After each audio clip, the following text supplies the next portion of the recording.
at the top, I'm emotional. And I'm so hungry, had to get it all on my own. So lonely, at the top, I'm emotional. And I'm so hungry, had to get it all on my own, baby. Don't want no love, don't want no friends. Count 20s, never 10s. Came up on a couple bands and you can't get nothing from me. Always got your hand out, looking for a handout. Running, chasing at the club, wanna see what I'm about. But you ain't finessing on me. You think it's easy to be rolling with the money team. What's going on, Tony M, my boy? You ain't nothing but a least record on your name. Player of players. We can never be the same. Free game, another lesson. Country boy. On me. Okay. So lonely, at the top, I'm emotional. Yeah, this is gonna be a great episode right here. So hungry, had to get it all on my own. So lonely, at the top, I'm emotional. What you getting into today, Tony? So hungry, had to get it all on my own, baby. Look at me, stop telling me that you just want me. You're killing me. Don't waste my time, just leave me alone. You're killing me. So lonely, at the top of me, emotional. You just want me. You're killing me. And I'm so hungry, don't waste my time, just leave me alone. You're killing me.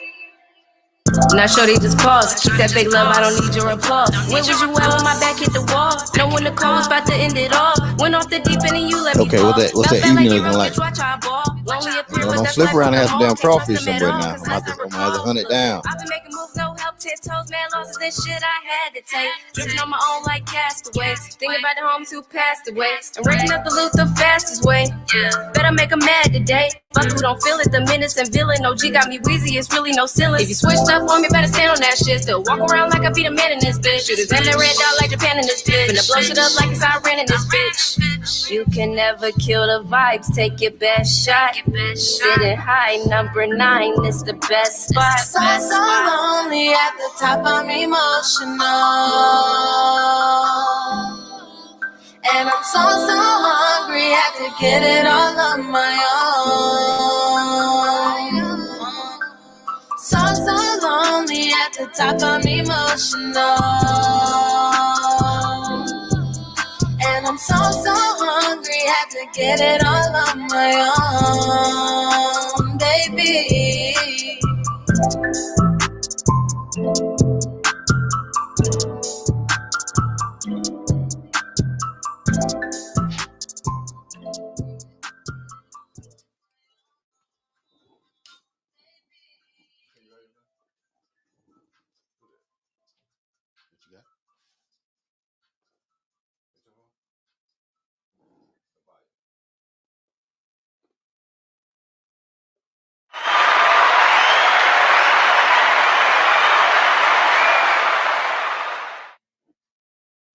What's going on, everybody? Hey, let's go ahead and, hit my little jam real quick. You know what I'm saying? I hadn't heard it in a while, so I need to get a thing popping real quick. It's the king of no cat, baby. Yeah, king of no cat. Take. Everybody take. Come on, take.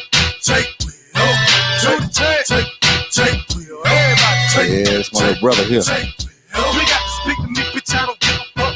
Give you a jab to the nose and make you say what's up. Come on. I'm in the club, nigga, tuck with the long barrel. When the music I have to sing it, not Christmas carols. People hate me, man, I really do know why. They see the wings on my back and they know I'm gon' fly. So what the fuck supposed to do? Just try to please people. Got my indicate crew family and I don't big people. Remember, used to put newspaper in my tennis shoes. Used to walk around in them tennis, the mini shoes. For party nigga, I was too thugged up for that. Never told all my enemies I couldn't be a rat. But niggas told on me, nigga, they got it in return. Now in they mama's living room in a nice earth. Fuck you, your whole crew, bitch, cause you gon' get caught. Blow your brains out in your lap, now hold that thought. Motherfuckers, the beginning of a new era. Jay will get in it poppin', nigga, cause I'm so clever. You can love me, I hate me, nigga, but I'm still winning. G5 legacy never ending, bitches don't kill. This is the beginning of a new era. Jay will get in it poppin', nigga, cause I'm so clever. You can love me, I hate me, nigga, but I'm still winning. G5 legacy never ending, bitches don't kill. This just for my killers who just straight up murder. Leave you in the sewer dead just like Ninja Turtle. I got connects with the real fucking black mob, and I'm trying to get it right with my man God. So anytime I don't believe me, that there's no problem. Niggas will torture your ass, you wish they fucking rob you. Menace to society, that's my favorite one. Desert Eagle 50 caliber, that's my favorite gun. My nature willing, yes I'm gunning for your fucking dome. You the homie kid cause you always running fucking home. MBK got a boy, your house, we'll clap it up. Around my mouth like a big booty bitch, I can back it up. Try niggas on pickups just like they did it. Keep fucking around, your new friend is gonna be Casper. You gonna be in the casket, people trying to comfort on you. But so many hoes ain't taking them like off on you. Motherfuckers stop pretending of a new era. Jay will get in it poppin', nigga, cause I'm so clever. You can love me, I hate me, nigga, but I'm still with it. G5 legacy never ending, bitches don't get it. This is the beginning of a new era. Jay will get in it poppin', nigga, cause I'm so clever. You can love me, I hate me, nigga, but I'm still with it. G5 legacy never ending, bitches don't get it. Fuck that shit, boy, I'm tired of being nice. White shit in your head, this Mac is not a freaking lice. I keep the termites fed like a pistol, stay with some lead. Like Marita, oh, damn, John DC Crab in the building. In the trailer, not no projects. It's still gun, but you wouldn't run on my set. Appreciate that. Niggas, dog, jump in real quick. Appreciate that. Tell out my snitches, head two fucking moms. Niggas tell on me, goddamn, they drop the fucking dime. Your brains are gone, now you out of your fucking mind. And niggas know I fight you, bitch. Young rich strap, but they don't fucking understand to get the bitch to that with that gun clap. Niggas stop beginning of a new era. Jay will get in and poppin', nigga, cause I'm so clever. You can love me, I hate me, nigga, but I'm still winning. G5 legacy never ending, bitches don't get it. This is the beginning of a new era. Jay will get in and poppin', nigga, cause I'm so clever. You can love me, I hate me, nigga, but I'm still winning. G5 legacy never ending, bitches don't get it.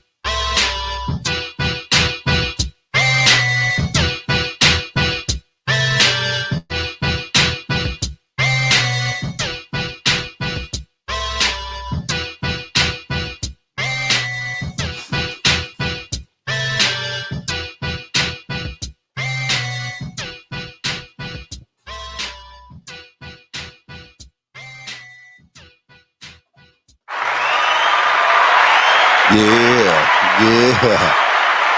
Hey, welcome to a special episode, special edition. You know what I'm saying? Happy Juneteenth to everybody today. And also, you know, it's Saturday. You know, when I do shows on Saturday, it must be something kind of special to me. So I make those things happen. But I definitely want to give a shout out to, Joni and J Love Candle Co. You can follow her and order these damn candles here on Instagram at J Love Candle Co. You know what I'm saying? And do that thing, because one, if you don't have the G5 candle, I don't know what you're doing with your life. It won't look like this. It'll be in a regular container. You know what I'm saying? But these are just specially made for me, and I appreciate that right there all day. But if you want to get a smell that thing real quick, Deuce. Smell that, man. Yeah, come on now. Come on now. Point, you ain't say that on the point right there. Yeah. That's that damn G5, baby. That's live, bro. Listen, come on now. Yeah. You know, specially formulated by me now. Okay. That's an original fragrance. You know what I'm saying? I put that together. I put them things together. You know, she brought the stuff in. I moved them around a little bit, and I made the flavor, and that's what happened. Okay, and that's what we came out with. So, people ain't jumping on that. They don't know what they're jumping on in their life. You know what I'm saying? Yeah, definitely got the room lit, man. Oh, okay. That's what I'm talking about. Hey, shout out to damn Terry been in the building. You know what I'm saying? Looking gorgeous over there. Eating some Houston. She looking good. That's what I'm talking about. Terry doing your thing. Got Omar in here. Hey, I appreciate you, Omar. Monique, y'all stepped in for a second. I like that. Thank you for just checking us out for a minute. You know what I'm saying? I know it's a Saturday. I know it's Juneteenth. I know everybody got some things going on today, and make sure you celebrate today, because it is a great day with that. But without further ado, hey, this is the deal, right? This is my thing. I came across this young man right here in something we were doing, and I thought, one, his story was, well, the story that I've seen. I hadn't talked to him, and I haven't really talked to him yet, because I want to get that information here, because I want to learn at the same time everybody else learns. So but at the same time, I did talk to him, I think, back and forth through DM, and just noticed that he had a network and stuff like that. And so I was like, man, so I thought it was very unique. One, because I know there's some things that I'm doing and I'm about to start doing that one, I need to find a platform because I'm trying to get my damn Tyler Perry on.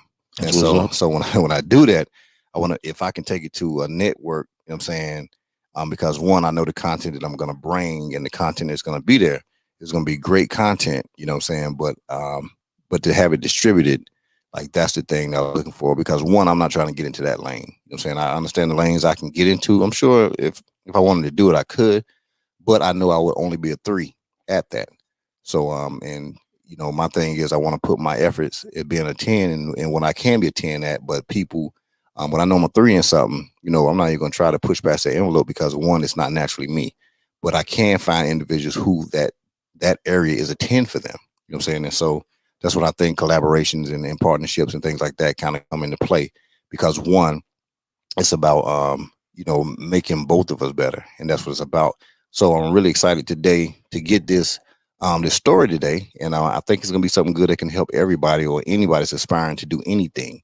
So without further ado, I want to bring my man in, Mr. James J. Autrey. What's up, everybody? You the second? Yeah, I'm the second. You the second? Okay, Yeah. my son, he the second too. I'm the second. We ain't want to do no juniors over there where I'm from. So my thing is, we had to put that power on and put that second on him. Yeah, that's what I did to him. You know what I'm saying? So it's already powerful when somebody has the second behind their name. And sometimes we get away from that junior, right? Yeah, I got a lot of juniors in my family. So do you? Okay. Yeah, okay. So let me turn this mic up. Junior. Let me turn this mic up on him, guy. He got that R. Kelly going on over here. You know what I'm saying? Like, yeah, you know what I'm saying? Nah, it's cool. It's cool. All right. So give everybody kind of like a brief summary of who you are today. Like right now. Don't go back or nothing like that, but just who you are today. Me today. Yeah. I would say young Black man. Okay. Striving, making it, trying to make it. I would say making it. Okay. Entrepreneur here in society in today's times and trying to make a way for other people. Okay. To do the same and be financially free at the same time. Okay.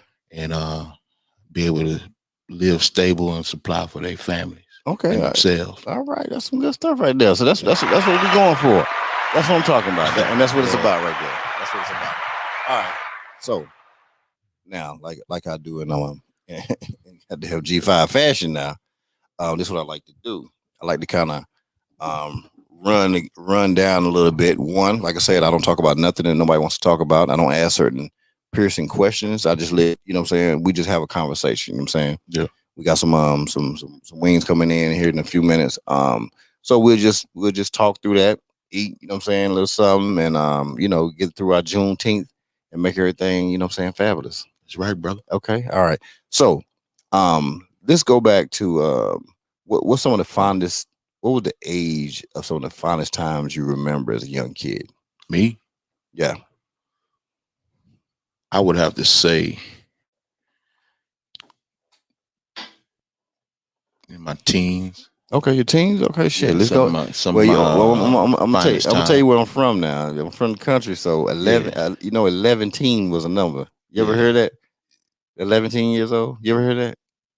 No, I never heard that. So after we were 10, we would be like, "Yo, we're 11 years old." Yeah, you know what I'm saying? Because we wanted to be teenagers. Yeah, we figured 10 was like, okay, we done with it. But 12 was acting a little funny with it. So we figured 13, now 11. That's a number, 11. So I'm gonna go back to when you're 11 years old. 11 years old. 11 years old. Yeah. Okay. So tell me about it. So what type of kid were you 11? Me? Yeah. Oh man. Come on now. Don't be shy with it now. We talking about back then now. Me? Yeah. I love to run, man. So you were the kid that was running in the neighborhood? Yeah, I like to run, man. I was I was a big dude. I was smaller than everybody. Then by the time I got to 12 years old, I had a growth spurt. Okay. So at 11, you were still a little short on them. Yeah, and then a little slim. Yeah. Then I had a growth spurt and got kind of big and still wasn't taller than a lot of people, but I got bigger. You know okay. What I mean? So when you was 11, you was running. Yeah, I was running. Yeah. What type of running were you doing at 11 years old? I'm talking about we race in the neighborhood. I used to like to race. Then I like to, play kill a man with the ball in the neighborhood. Shout out to kill a man with the ball now. So you can do that stuff like that. Now, I'm gonna check the kill a man with the ball stats here in a minute now. Ball. So where were you from? Like where you from? Cause you I was born in a town called Richmond, Texas. Richmond, man. okay. Yeah, I know Richmond. Yeah, shout out to down Richmond down now. the street, Down the not street. too far from here. Not too far. Yeah, Okay. Yeah. And we would go in the backyard or in the street, right? And play some ball, right? We'll take some sticks. We had relays barefooted in the street. Yeah. And then we had a little other part, called Freemantown. I'll be out there in Freemantown sometime. Freemantown? We'll race out there. Yeah. And that's how it was, man. Wake up, ride bikes and race, and then at the same time, dib a dab in music. Okay. So I had a drum set. Even at 11 years old, you was dibbing and dabbing? Oh, yeah. 11? Yeah. I was 5 years old. I was dibbing and dabbing music. Okay. Man. Well, so at 11, what had you kind of perfect? If you was dipping that thing at 5. So 11, what was you doing? I was scratching. I was playing drums and playing the guitar. So you scratching? What do you mean? Scratching like on turntables? Oh yeah. Come on. Yeah. My DJ turntables? name was DJ Legit, man. You had some turntables at 11? Man, my mama used to go take me garage selling, right? Oh. We used to go garage selling, get the deals and stuff. Okay. And so I would get them old, record players. Yeah, the one with the knob in the front. In the front. Yeah. So I get two or three of them. Okay. Take them in the house. Then my uncle, he put stereos and stuff in cars and installed, and then I had a cousin that did the same thing. So they had stuff sitting like 15s, 12s and stuff sitting in the yard. So I take those 12s and 15s and put them in a box, and then I put in like the corner of the room, what I mean? And I had 2 15s in this corner, 2 15s in this corner. Right. Then I had some Christmas lights hanging around in the come room. On, shout out there, boy. You was on the DJ quest for real. And so, I get them I bought 2 turntables for under like $10. You know what I mean? Man, hold up. And I rigged them up, right? Hold up real quick. So I take 2 pennies and tape them to the needle, right? Hold on a second. Hold on a second. Now, cause you done brought me back now. You done brought me back now. Okay. I'm gonna tell you my cousin Mike. See, this is why I had to see if you were really about this turntable game, right? Yeah. Because when you said the knob was in front, that volume knob, you know what I'm saying? I was really testing to see if you really about this DJ game, because that's where we started at now. Yeah. I start, because I'm telling you, on the ones and twos, I'm serious. Okay. I'm serious on the ones and twos now. And that was the first time. So, because one, my cousin Mike, though, serious, shout out to my cousin Mike, you know what I'm saying, doing the big. He was the one that initiated it. Okay. Because my kitty, she had the record player. So we'd be over there. And so he had that knob, and we used to rock this Run DMC. Run DMC and his Force MD album that he had. You know what I'm saying? Yeah. And when I tell you he could cut that thing up, cut it right, I'm talking about he was chink, and he had the volume right and everything. Yeah. So you really might know something about it now. Turntable stuff, man. Let me tell you a little something, man. So I would get 2 pennies, right? Yeah. Tape them to the needle, so to weigh the needle down, so when them scratches, it won't be bouncing and stuff. So you know something about this somebody shit. With what transforming is, and somebody with a transform. Come on now. So I have another. Dude. Hell no. Hey, you ain't about to do that, dude. It's been a long time, but don't get me started. No, I want you to talk about it. Yeah. But you said like I didn't know what transforming was. Okay. Come on now. I'm East Coast, baby. But everybody don't know that. Okay. When you talk about transforming on the turntables, but what you know, they might be thinking you talking about Transformers the movie. But what you know about putting a nickel on the head, on the needle? Well, that's a different way. That's a different way. I put 3 pennies on that. Yeah, we do nickels. We doing that. We started off with pennies. Yeah. We had to get them nickels, man. Yeah. This because we could find nickels sooner than we could pennies. We were pitching pennies on Sunday. Okay. That was our hustle. That's what's so up. We had to save pennies. You know what I'm saying? Yeah. Then pitching penny game was strong on Sunday. Okay. Over on Brookside. Yeah. It's a grocery store. Yeah. Go ahead. Yeah. So I would play the beat on one, play a track on one, and then my parents and them, they had a bunch of old records, like a bunch of bins full of records and stuff like that. And they had one of them old stereos that they would play on Saturdays and clean up, open the windows and clean up the house. Oh, so you talking about the music big body radio? Yeah, with the top slid open. Well, now with the top lifted up, right? It looked like a piece of furniture. You know what I'm saying? You have to put that what's it called on it? When you dust. The pledge and stuff on it. Yeah, the pledge. Shout out to that type of stuff. The big body radio. Yeah, clean it up. You know what I mean? And then Later on, you had to put a TV on top of it because it didn't work later on. Yeah, but I got one I'm restoring right now. Oh, really? Garage. Yeah, I painted it white though. Oh, I'm gonna restore it though. It's still turn. I'm gonna restore it. You know, if you sell that thing, you make some money off that, man. Yeah, I'm gonna restore it, bro. An heirloom. Yeah. Damn, shout out to them big body damn radios back in the day with a turntable on top. The damn arm drop over here. Yeah. But we had the records, so I would play the tracks on one. Then we had some comedian records, right? Like that old school Richard Pryor and stuff like that. That was up on there. And I would play a beat on one, and then I would start I'll put some some talking and some scratching up in there, you know what I mean? Some comedy and stuff like that. Richard Pryor, he had some stuff that he was some comedian records he had. So I would scratch that stuff up in there when I have something else playing up on there, and then just put everything together. I would never record it though.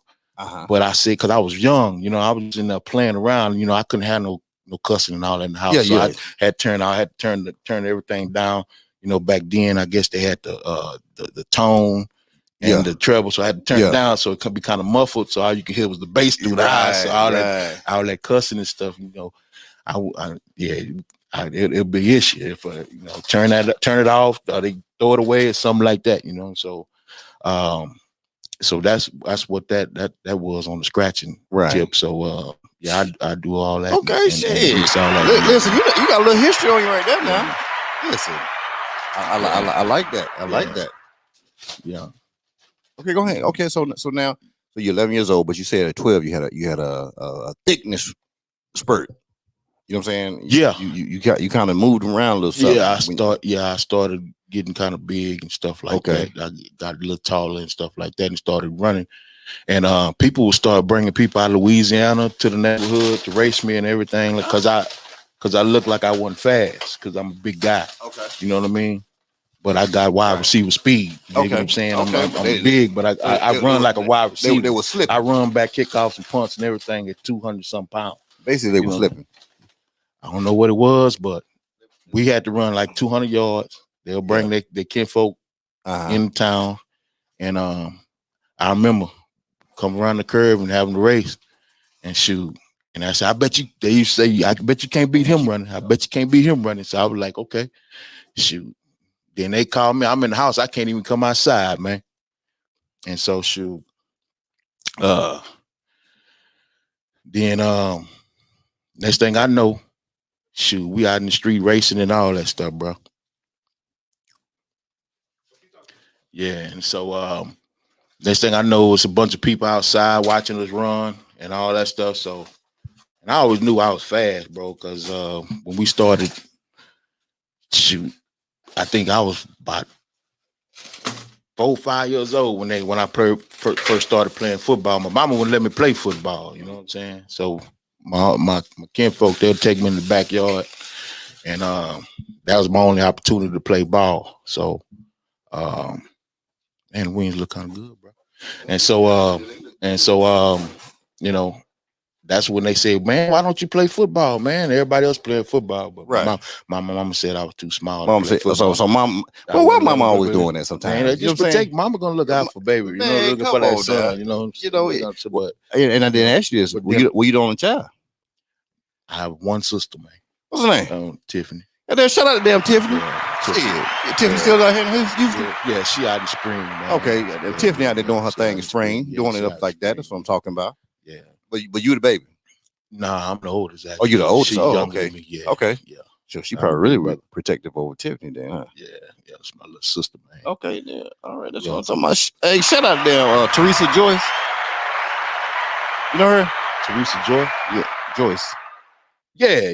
Okay, she up in here then. Okay, that's what's up. No what's shoes and going everything. You okay? She understood the race game now.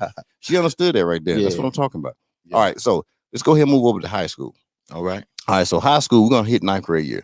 So by this time, you don't kind of grew a little bit. You got a little speed. You're known across the state line. Yes, everybody kind of know who you are. Yes, sir. And so you go into high school, 9th grade year. What high school was that? Yeah, Lamar Consolidated. Who? Lamar Consolidated. Like that. Damn Lamar. Yeah. I don't know where it's at. But you say you country, but I'm a country boy now. When you pass through there, all you saw were cows and stuff to get get through that. Man, so they I call don't know it. that. Man, I'm a horse. I ride horses quarter. We do quarter horses out in North Carolina. Oh, yeah? Yeah, we don't do. Okay. I like the cute horses y'all got be doing all this stuff right here, but we gallop. But see, they done built all that up. Now you go out there, it's nothing but buildings and stuff out there. So they took over, right? Yeah, okay, so they getting taxes out there. Yeah. So shout out to the tax gang. But you say high school, mama let me play ball now. I'm playing ball now. So ninth grade, you had a discussion. Mama, I need to go play football now when it comes I get to high school. So I'm playing football now. Okay, you know so but we having freshman year now. This is freshman year. This is freshman year, yes, sir. They know Mr. Autrey is in the building, right? They know who you are. They know. They thought I was a senior. And all that stuff, but I'm just a freshman. So ninth grade, what would you weight? What were you looking at weight wise? Ninth grade, I was like 190 something. Ooh, you 200. Damn, shout out to being thick. You were thick running through there. Yeah, I got a little. You look like a little grown man. Yeah. They thought I was a senior. Yeah. Ended up getting running varsity track. You know. Okay. In ninth grade. Yeah, because I played football freshman. Yeah. So I dominated. Football. I played freshman football, but my grades wasn't up to par. Okay. And my mom wasn't playing. They wasn't doing playing. They weren't playing that. Yeah. And so I ended up failing out. I ended up not playing. So, and I really realized that I really like playing ball. You know what I'm saying?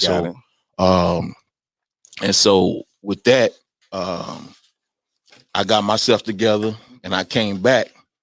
So I said I'm gonna run track. So I tried for the track team. I ran like 2 meets on freshman level. Then they ended up putting me on varsity. And I ended up being like the ankle leg on the relay team. And I ran the 100, ran the hurdles, threw shot put and discus. Damn, so you did hurdles? Yeah, ran the 200. Okay. I just didn't go anything over the 200. That's too long. Yeah. Shout out to needing some air. Shout out to needing that damn air. Yeah, man. Oxygen, it comes in handy. And then when I ran the 200 my freshman year, they had to teach me how to run it. Okay. Right. But I was so reliable with my speed because I was a sprinter. Okay. And I could run 100 full speed, but I would jog the curve and then I would turn it on halfway through the curve and then spin them. Yeah, and then go through on the 200. And, I got some golds, I got some silvers and stuff, and ended up lettering as a freshman in track, not football. Okay. All right, cool. Yeah. So now, besides sports in the ninth grade, what were your hobbies? I was in band. So I was in the band. What'd you play? I started off playing. Keep it real now. If you played the flute, just say you played the flute. Nah, I started playing the trumpet. Okay, then I'm shouting out to them. I played the trumpet. Then I moved to baritone. Then I went to tuba. Then I ended up playing percussion. I was already already natural drummer. Okay, so you already had that because you already had the rhythm, the cadence you had because one, you were jumping on that damn turntable. You know what I'm saying? I played the drums. Okay. Yeah. All right, then that's cool. So now 10th grade year, you're coming in 10th grade year. You already knew I done lettered in the track. So I'm coming in with varsity mindset. Yeah. I'm about to play football. I came off the team because my books was told I played around a little bit, right? Yeah. So now you coming in 10th grade year. What's your mindset at that point? I want to play varsity, but they won't let me play varsity because I failed out when I was a freshman, and so they didn't put me on varsity. They put me on JV. I didn't play sophomore, so we ended up going undefeated. I was starting tailback, running back. So you averaged over 100. Damn near 200 yards a game. So your mindset was what? Oh, these jokers ain't gonna let me play. Yeah, so I had to prove. I'm gonna show these jokers. Prove something. I'm gonna show them what they did wrong. And then they was gonna let me run back kickoffs and punts, but I had never did that before. And so when they would kick the ball, I wouldn't catch it, but when I pick it up, I take off and I score. You know what I mean? So the catch game was horrible in the beginning. At the beginning, but coach didn't like that, so.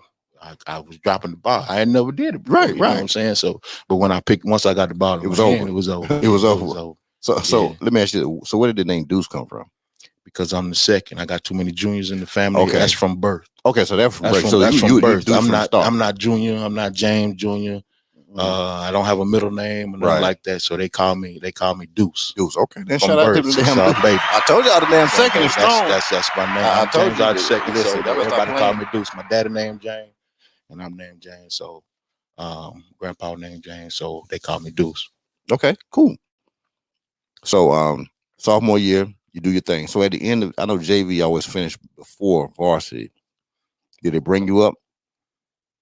At the end of the year? At the end of the year. End of the year? The playoffs. Playoff, They yeah. playoffs. They playoffs. Did So I you- wanted to get in. They let me get Then in. let's get in. Now they let me get in at the end. Mm. You know, I guess to show that it's the future of the team and all that stuff. Coach Smart, that's how they do. Yeah. They want you to dress out. So they want you to dress out so you and get I that got feeling. in, but they did not give me the ball or nothing. I wanted to run the ball. They We gonna was do it. actually in the Astrodome, man. Oh, for real? Yeah. We was actually in the Astrodome. So I was like, okay. Yo. Okay, so that's cool. So now let's go to 11th grade year. Mm-hmm. So no, you know what? Damn, 11th grade. Let's hit the senior year. So now we in senior year. You probably done did your damn thing as a damn junior, right? Yeah. So you already just known. Yeah, I led the district in rushing. I played fullback Mm-hmm. because of my size, but Okay. I led the team in the district in rushing. For junior year? Both years. Both years. So junior, okay. Coming in the junior year. So yeah, coming my in junior and senior. So coming in the senior year, you were Yeah. already leading rushing. Yeah. From your junior year. Yeah. So all you knew district, coming in. Yeah. So how was it as far as when you came in your senior year, everybody should have wanted you. Yeah, I had some letters. There was some stuff going on back then, man. I done heard that. Yeah, it was three a lot of stuff three going on. guests was on the show. I done heard that. Yeah, You know what I'm saying? yeah. But I really don't, because I really don't like talking about it. I Because, understand. because I'm not in that mindset no more. I'm in Right. a different mindset as far as football and Okay. stuff like that. But at the same time, it was a lot of stuff going on back then. But I had quite a few letters. I Okay. like 2 trash bags full of letters. I got them late, but I had. But 2 you had them trash- already. I know. Yeah, but I got them. I heard about that game right there. Yeah, I heard I heard about 2 people. 1, 2. No, 3 people that was here yeah, that played football yeah. It was a lot going. and one played baseball. And I heard how the game used to be. How you used to just rock. Yeah, I don't know. And when you're young, you don't know. But now you old and you see how Right. it goes. So this college, this coach, and so they negotiate. I Mhm. think you should go here and this and that. Ain't no telling what's going on, but I ain't, Right. I ain't know what the deal was going on. Yeah, it's back all then. good. I You just gonna play ball. wanted to see what I was getting, and Playing ball. I knew I was one of the number 1 running backs in the nation down Mhm. there, Right. So I was like, yeah, I could go play anywhere. And my grades wasn't that bad. I made a 22 on my ACT. Right. You know what I mean? And they didn't think I was gonna make that. Right. And I ended up making that. So, yeah. And then shout out to Joni and Don Crabb. But it's all good though, So But Don Crabb was in here talking about he was talking about it. Yeah. That's why he was talking about it's so important that parents be involved in that Exactly. piece right there because exactly. the kid don't know what's going on. They just want to play the sport. And now that you mention that, and that's another thing about this network. So we Mhm. can get stuff out like that. So people be educated and understand Mhm. where they need to be in life in order to be successful and have the correct knowledge and being taught by the right people. Right. So they know what to do and they have these options and know that they True, have options to be successful Right. in life. And that's one of the main reasons I got this. A lot of people look at me, they see the shades and stuff like Yeah. that, but not knowing what I'd have been through, what I'm still going through right now. Right. You know what I mean? As a person, but I'm really just here to help people. Right. We'll get to that part right there. Yeah. We'll get to that. And Okay. because one, I want to spend some time on that right there. You know Okay. what I'm saying? So and you can eat too, man. All right. Like look, we eat Yeah, while we're yeah. doing it. That's how we do now. Yeah, that's what's up. We ain't one of these shows. No, we act like listen. Yeah. What we do. Damn cookout. We eat some damn chicken. Yeah. So you come out senior year. You're leaving school, graduating, great time. You're graduating. Yeah. You know what I'm saying? Coming across stage, doing all that stuff like that. Yeah. What's on your mind? Like, what's the next step for you? Winning the Heisman Trophy Talk to me. from a black school, from a black university. That was on my mind. Okay. The first one to do that. Okay, so talk to me. What What happened when you leave school? What was going on? due to circumstances beyond my control. Right. Ran into some issues, situations Okay. along the journey. You know how it goes. Life. That's life. Yeah, Them that's out there, life. man. So you got to take them blows and deal Yeah. with it, Right. and them cars that deal with you. So that's what I'm doing right now. Okay, cool. All right, so we move on. You're in your 20s. What's some things you did? You know what I'm saying, as far as were you an entrepreneur all the time? Did you say I don't want to work for nobody? I need to go take a couple of little jobs here. See, What was your mind? that was always my mindset, but I knew sports was my way to get the money to actually be able to do that and to help people. And a lot of people wasn't seeing the big picture. You know, Okay. they just thought I was just what they see, on TV or as far as this just sports guy, this running back, arrogant, which I wasn't arrogant. I'm not arrogant, I'm kind to everybody, but my thing was always, once I got this money, sports was my way to get the money to be able to do what I needed to do to help people. Okay, got it. You know what I mean? Mm-hmm. And but it's a lot of people that don't understand your vision and your perspective on things. So you got a lot of naysayers and people that tell you, you're not finna do that, you're not finna do this, and you can't do this because you too black, or you can't do this. Them folks ain't finna let you do that. This stuff like that. You know what I mean? And I was like, dang, man, shit, I don't even think like that. You know what I mean? Say that again. I don't even think like that. I don't think like that. So why you put it in my head? Right. I that's not even in my what word I'm looking for. That's not even my way of thinking, bro. I don't think like that. When I think of something, I just like when I put the football in my hand, I know that my what I'm supposed to do is get this first down or go really get in the end zone. Right. So I'm finna get in the end zone because I'm not finna play with you and be tired all day. Get it over. As soon as I score, I can go get me some water on the bench and let defense do their job. You get what I'm saying? So that's the way I play ball. You know what I mean? I go ahead and take care of the business and where we can have fun later, and enjoy ourselves. Man, let me tell you this right here. This is so funny you said that, right? One, you're right. Certain things I don't even think that way. You know what I'm saying? So when somebody can say something and I look at it, I'm like, why do you even think like that? Like what makes you, and I say it sometimes like, do you just think negative or something? Yeah. Like who would even think something like that or that way? Like that? And then I have to say, listen, I don't want to be around you for a little while because one, if that's the way you think, if that's all, so you think this way, period, then you're probably not going to do too good around me because I don't even think that way. No, it's kind of like this right here. I don't think it in negative, right? So I never look at what's wrong.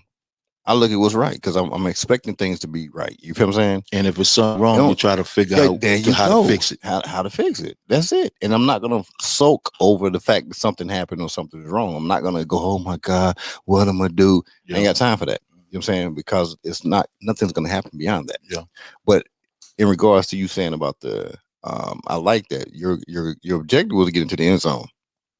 And you just happened to get 10 yards if you did get tackled. You know what I'm saying?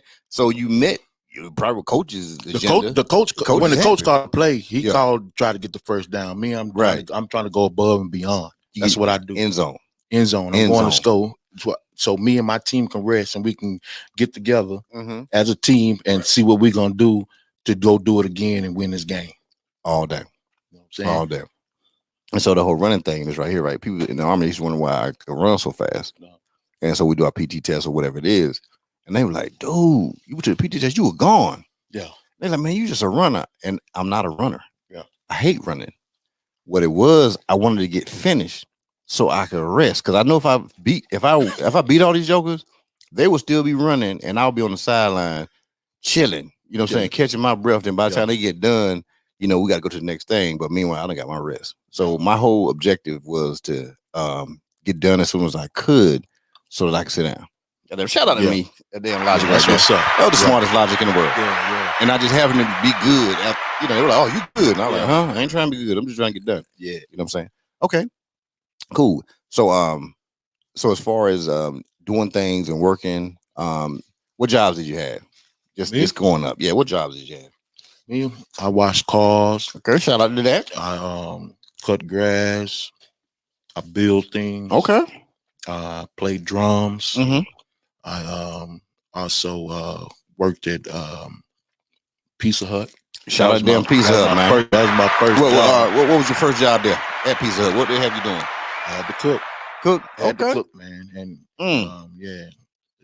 that was my first job, man. So it was then I didn't know, when it's your first job, you don't know what I'll go on. I didn't realize I had to clean up. At the end of the day. And all that, I thought, okay, this what time I get off. No, that's what time the schedule say. But you don't get off. Man, I ended up getting off at 11, 12 o'clock at night. I was supposed to get off at 5 o'clock, man. I'm like, man, come on, man. Yeah. Well, man. not 5. Well, it was like 5 to like 10 or something. I ended up getting off like 11 or 12 because I had to clean up. You had to clean up everything. You had to wash all the dishes. You had to make sure everything was speaking. The flows was spot. But that taught me discipline, didn't it? And you know, when I went home, you know, I didn't hesitate to wash dishes because I'd wash dishes before all the way up to the damn, excuse me, French, all the way up to the ceiling before. You know what I'm saying? So this little batch of dishes and pots, I knocked that on out. Knocked that on out. Then gonna do what I gotta do. Cut the yard. And I'm done. You know what I'm saying? I go do what I want to do. You know, and that's the thing I try to steal within in my kids and stuff like that. You know, go on, take care of your business. Then you can do what you want to do. You can have fun, man. Play all day. Get up on Saturday. Do the cleanup. Take what you. Yeah, you can go lay on your bed all day. I don't care. Go and get your stuff done. Yeah, and you good. Yeah, you know what I'm saying. Yeah. So let me go ahead and get into a commercial break real quick. You know what I'm saying? With that number one hit that everybody loves, that damn Wink and Drink. We had to do it. Wink and Drink what? A Wink and Drink what? A Wink and Drink what? Hit up, G. It's 5 o'clock. It's time to leave. I dig into my pockets, pull out my car keys, grab my wallet, walk out the front door, unlock my phone, open the app store. I need a place to meet and think. Found a brand new app called Wink and Drink. Yeah, it's Wink and Drink. Hey, it's Wink and Drink. Come on, it's Wink and Drink. A brand new app where people meet. Come on. It's Wink and Drink. Hey! It's Wink and Drink. It's Wink and Drink. A brand new app where people meet. Y'all know it's the number one app out there. I'm saying there ain't no app like it. If you ain't got the Wink and Drink app, then I don't know what you're gonna do with your life. I tell everybody that all the time. If you look at the bottom of the screen, you'll see it strolling across the bottom. You know what I'm saying? Make sure you go download that app today. If you don't have it, make sure you have it. Make sure your friends have it. It's a social app. It's not just about dating. It's about knowing your friends, your crew. If you got some homegirls and y'all trying to go somewhere, you don't know where you're gonna go. You have somebody, hey girl, you pick it, and then they go ahead and open up the app. They select the location. Everybody can look in the app and see where she's going, and then y'all can go there as a group. And it's in the app. You didn't have to talk to nobody. It's right there for you, you know. And so I'm telling you, wonderful app. Make sure you get it and download it. All right. So as far as when did you get into the whole entrepreneur thing? I've been like that for a while. I'm talking where it was a business though. Where it was a business? Yeah. That's what I'm talking about. I know we all had an entrepreneurial spirit. You know what I'm saying? We all did that. When I was in high school, really, you know playing the drums. I had people actually paying me to come and play. Right. And then you start a business behind it though. At the time, you LLC it and no, business account and stuff like that. That's what I'm saying. Because we're talking to grown up stuff like that. So when did your entrepreneurial spirit turn into a business? You know, I call them hustles. You know what I'm saying? Those are hustles we all did.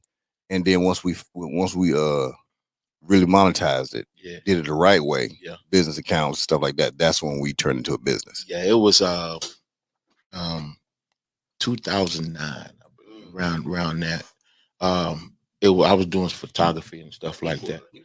Yeah, I was doing photography and stuff like that, you know. And right. And so that's when I really actually started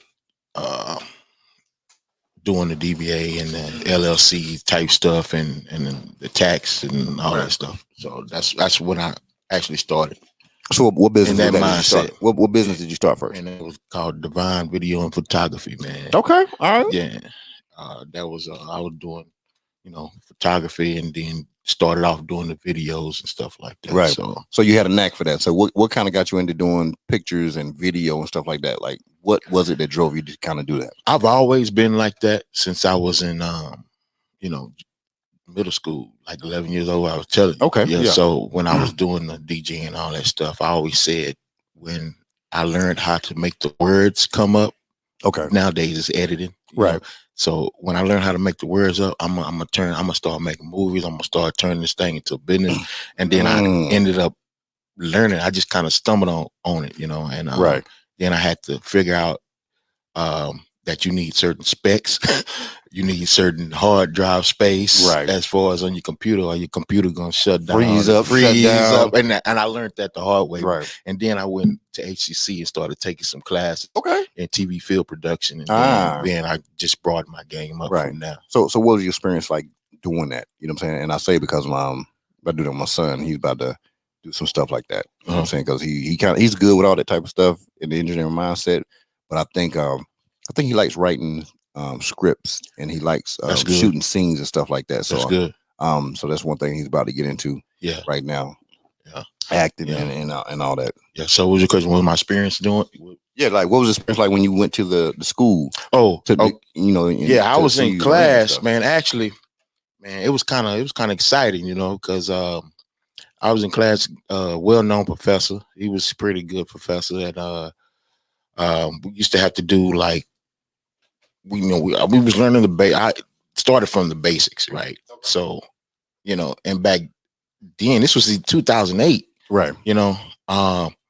He was having us, because he was an old film guy. We was doing film and all that stuff. So we was having to take, how we got hard drives and stuff like that. We was having to take the video and capture the video, roll the tape on the computer, then roll the tape back to the camera. Right. And I raised my hand. I said, "Hey man, Mr. Such,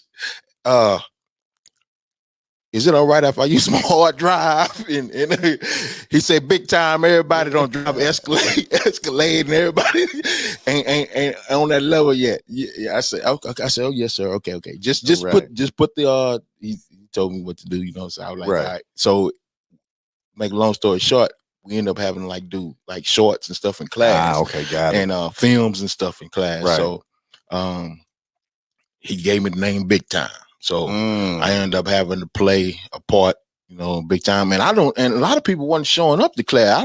I showed up. You was excited. I was excited, man. I guess people were just taking it for an elective and wasn't serious about the class. Me, I was serious about the class. Because you knew you had a plan for this. I had a plan for it, right. And then I ended up meeting a buddy of mine. He ended up, knowing how to edit real good. He just jumped into class. So I learned a few things on editing and specs and stuff from him. Right. And then, end up, finishing the class up and stuff like that. So, and then I just started getting more business and stuff like that. And then learning from the business I have and learning from some of the mistakes I was making. Because when I was getting these video gigs, I didn't have the right specs. I didn't have the right computer. So I had to get the right computer. Some of them for some of the short stuff. And then as technology started to develop and get broader and more advanced. Yeah.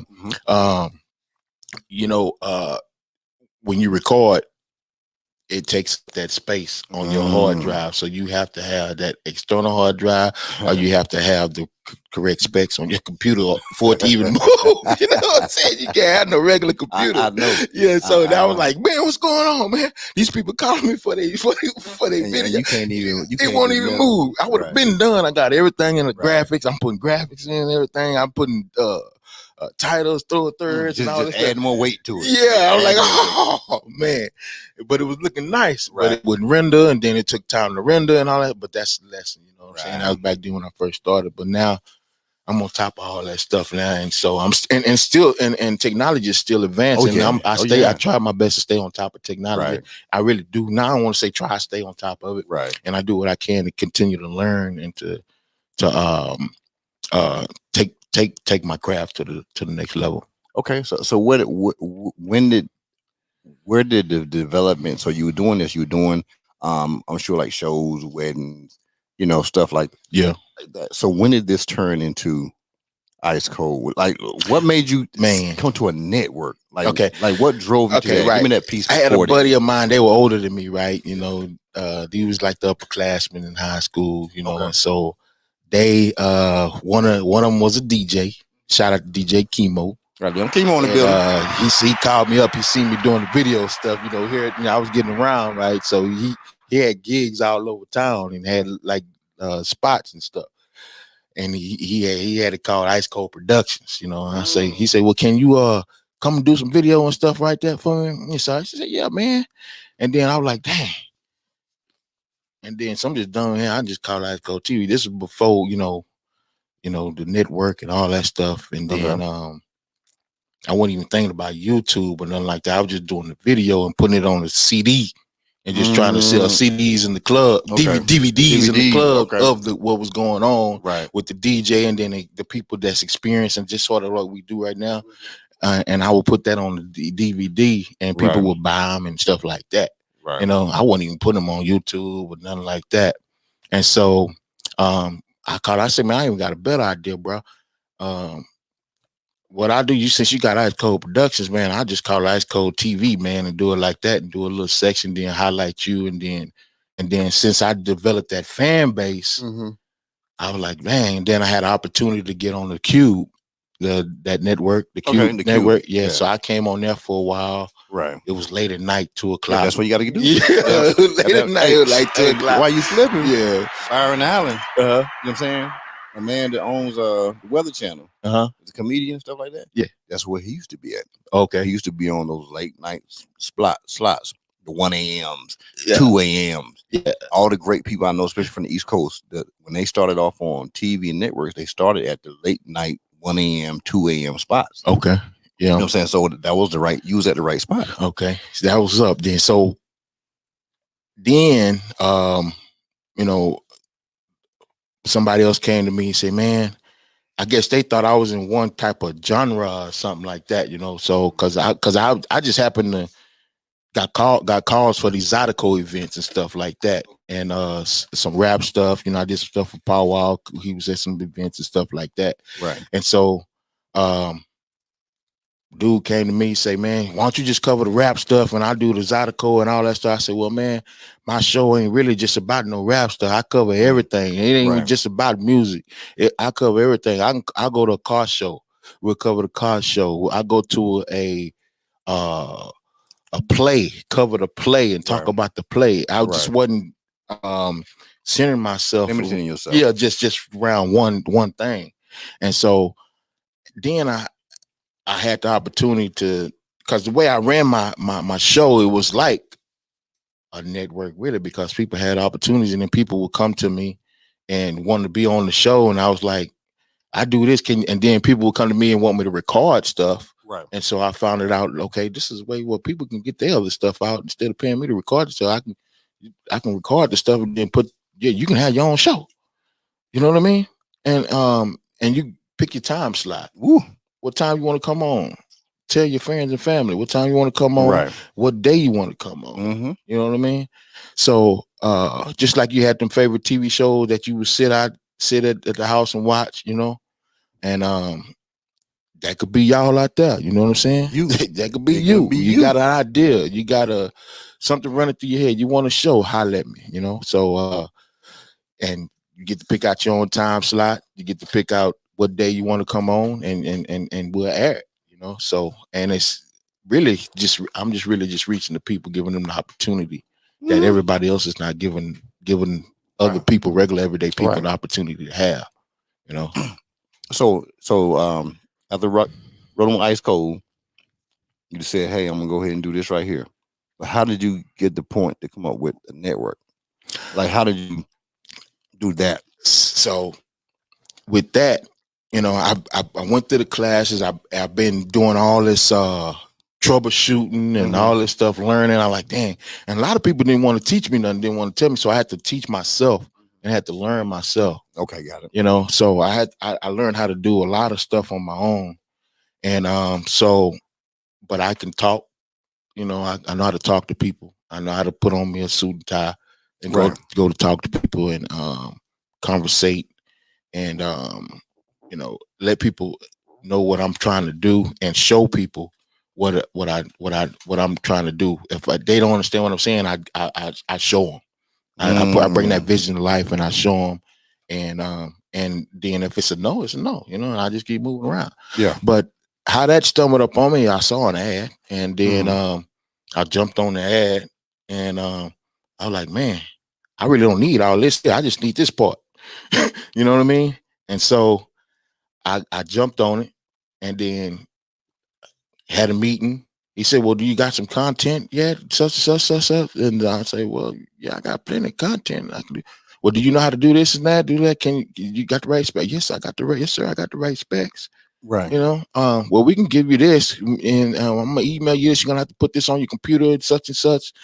And first of all, we had some complications at first. You know, with anything, you're gonna have some complications. Definitely. You know, and sometimes we still run into them, but for the most part, we've ironed a lot of stuff out because I've ended up having to get a whole new server to the network where we got a firewall against any hackers and all that stuff like that. We don't have to worry about no hacking and all that, because at one time it was other competitors trying to get me to come and use their platform. I got it. And so we was having issues.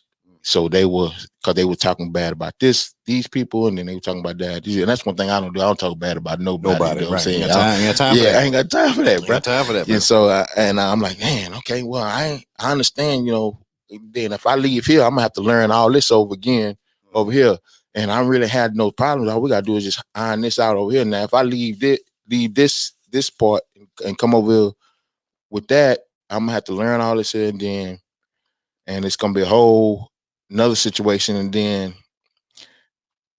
what I started paying attention to was the fine print. So these people here had the better deal, and then these people here, you only get a certain amount of space. You get so then once you go up, then this price is gonna start fluctuating. Right. And I didn't want that. So so I jumped on it. I had the opportunity, so I jumped on the opportunity. Okay. And I was able to put everything together, and then I clicked on my TV, man, and I saw it actually happening and coming to life. I was like, man, I've been trying to do this since I was 11 some years old.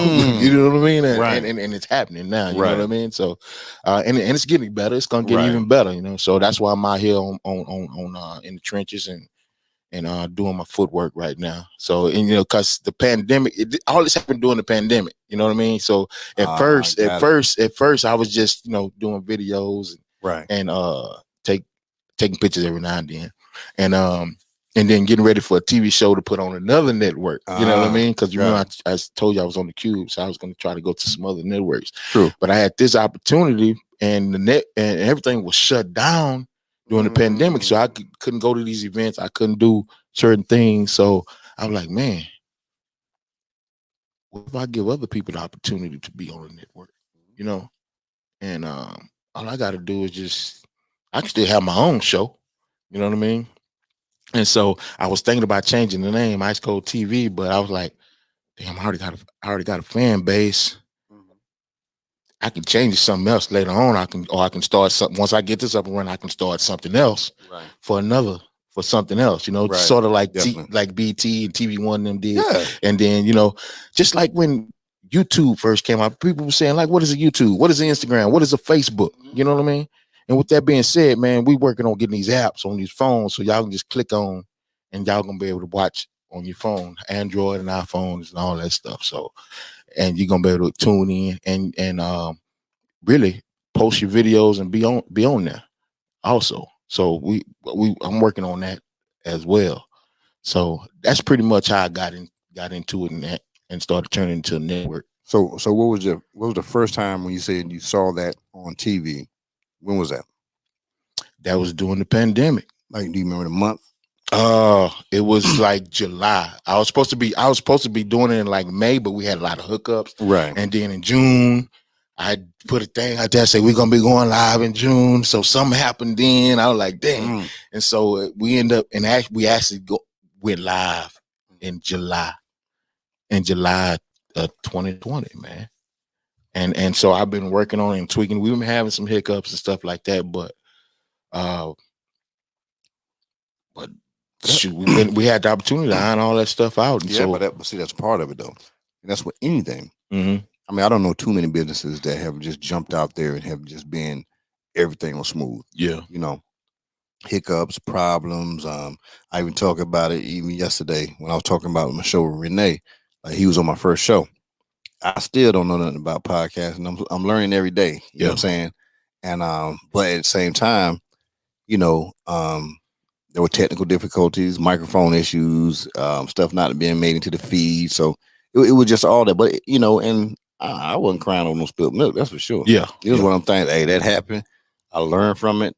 I'm gonna move on. You know what I'm saying? Yeah. And this thing gonna be great. Yeah. Yeah. And so it seems like that's what you're doing right now. Because one, how many people had their own network? Not many. You know what I'm saying? I don't know anybody. I don't know any. I know you I now. don't You know what I'm saying? I don't know I know anybody. you. So, like, what blueprint do you have to go by with that right there? You don't have none. Yeah. You become the blueprint. So that means you're gonna learn, and you're gonna have the up and down, the ebbs and flows, all those things like that. I mean, that's just something that's gonna happen with you. Yeah. You know what I'm saying? And so it's just a great thing. So my thing is when I actually looked at it and I thought about it, I was like, man, because you never know why people come across each other or when the timing is right. Yeah. You feel what I'm saying? Yeah. I think you had I think we had talked on DM before some time ago or whatever, but sometimes it's just not timing. Exactly. It's timing is not right. And we can't force timing, we can't push timing. Exactly. But the fact that we both knew something about it, we knew about each other, and I knew it would come back around. Absolutely. You know what I'm saying? And the way it came back around, because as I continue to move forward and grow in certain ways and different opportunities come to me to do certain things, and I look at it like, man, I am going to need a network, because like I said, I'm not trying to own a network. You know what I'm saying? That's not nothing I want to do. But there are networks out here, but like, how many brothers own networks? How many sisters own networks? You know what I'm saying? How many people that I just know, period. I don't care what it is. Yeah. I know nobody. Right. And so, and especially one that's out here, and we're at this period right now that we really need to, I won't say correctly support one another. Correctly. And I don't mean by just because this person has this business, hey, let me get this hookup. Can I get the family discount and stuff like this? That's why. That's the reason why they tell us in anything you look at, they say friends and family will not help your business. Yeah. And it's because they have an expectation that they should have free or an extreme discount for whatever you have or what service you provide.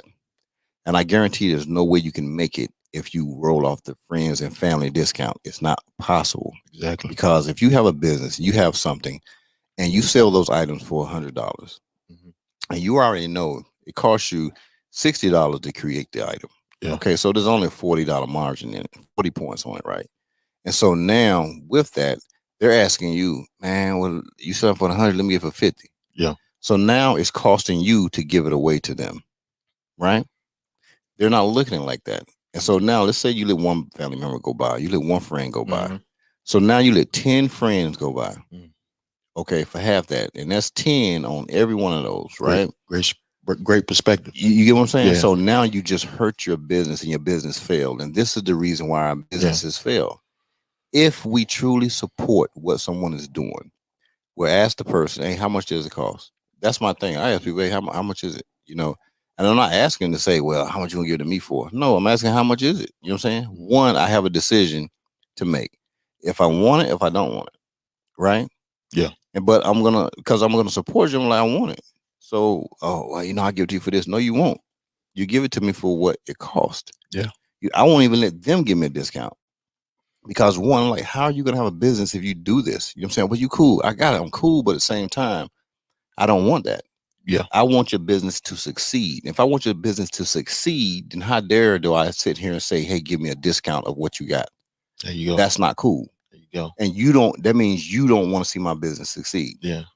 And that's my perspective. That's a great perspective. It's funny that you say that, because it's a lot of work that goes into this or any business that a lot of people don't see and understand the hard work, especially when you have a 9-to-5 also, and a family you're taking care of and other stuff you're taking care of, and you cut corners there, this and that, and then your client is wondering, well, why this ain't like this? Why this ain't like that? Why this sound like this? Why this look like that? That's why. Because in order to have a successful business, it takes revenue. You got to have funds to have a business. You don't go over here to channel 2 to 13 and something like that, you know, and do that. You know, you see how successful they are. You know, and in order to be successful, we got to be able to support one another and understand. Got to. And understand that business mindset and having and understanding how that business what that business need from you as a consumer to operate and function and be successful. Right. And in a lot of cases, this is why I think some people fail in, even with small businesses, they lack on customer service. Yeah. Customer service is the one thing that probably kills a lot of small businesses, 100%, because you can go to a lot of small businesses and what happened is they hire the wrong people. Yeah. And of course, if it was the person who owned the place, I guarantee you their disposition and demeanor would be pleasant. Yeah. But what happened is because they're worn out and they're tired, they had to hire somebody. Now you don't hire somebody who they don't want to be there because it's 2 cookouts they're missing. Yeah. They got an attitude that they're there today. You know what I'm saying? Yeah. And now as soon as you come to the counter, you know, Yeah. it's all about, well, what you want? Yeah. And it's kind of like, yo, you know what you're doing to this business right now? Yeah. I don't care. I know the owner. So it doesn't matter. Well, you really think that owner will want you to behave this way? Exactly. You're absolutely right. It's funny that you said that because you never know what's going through a person's mind, your customer's mind, right? Or what that customer or that person has been going through, not only that day, but out the week or the year or the month, you know. They might have somebody on their deathbed, you know, and that they taking care of and all type of stuff, you know, going on. Ain't no telling what's going on, what they're going through. But when a client comes to you to your place of business, they ought to feel comfortable and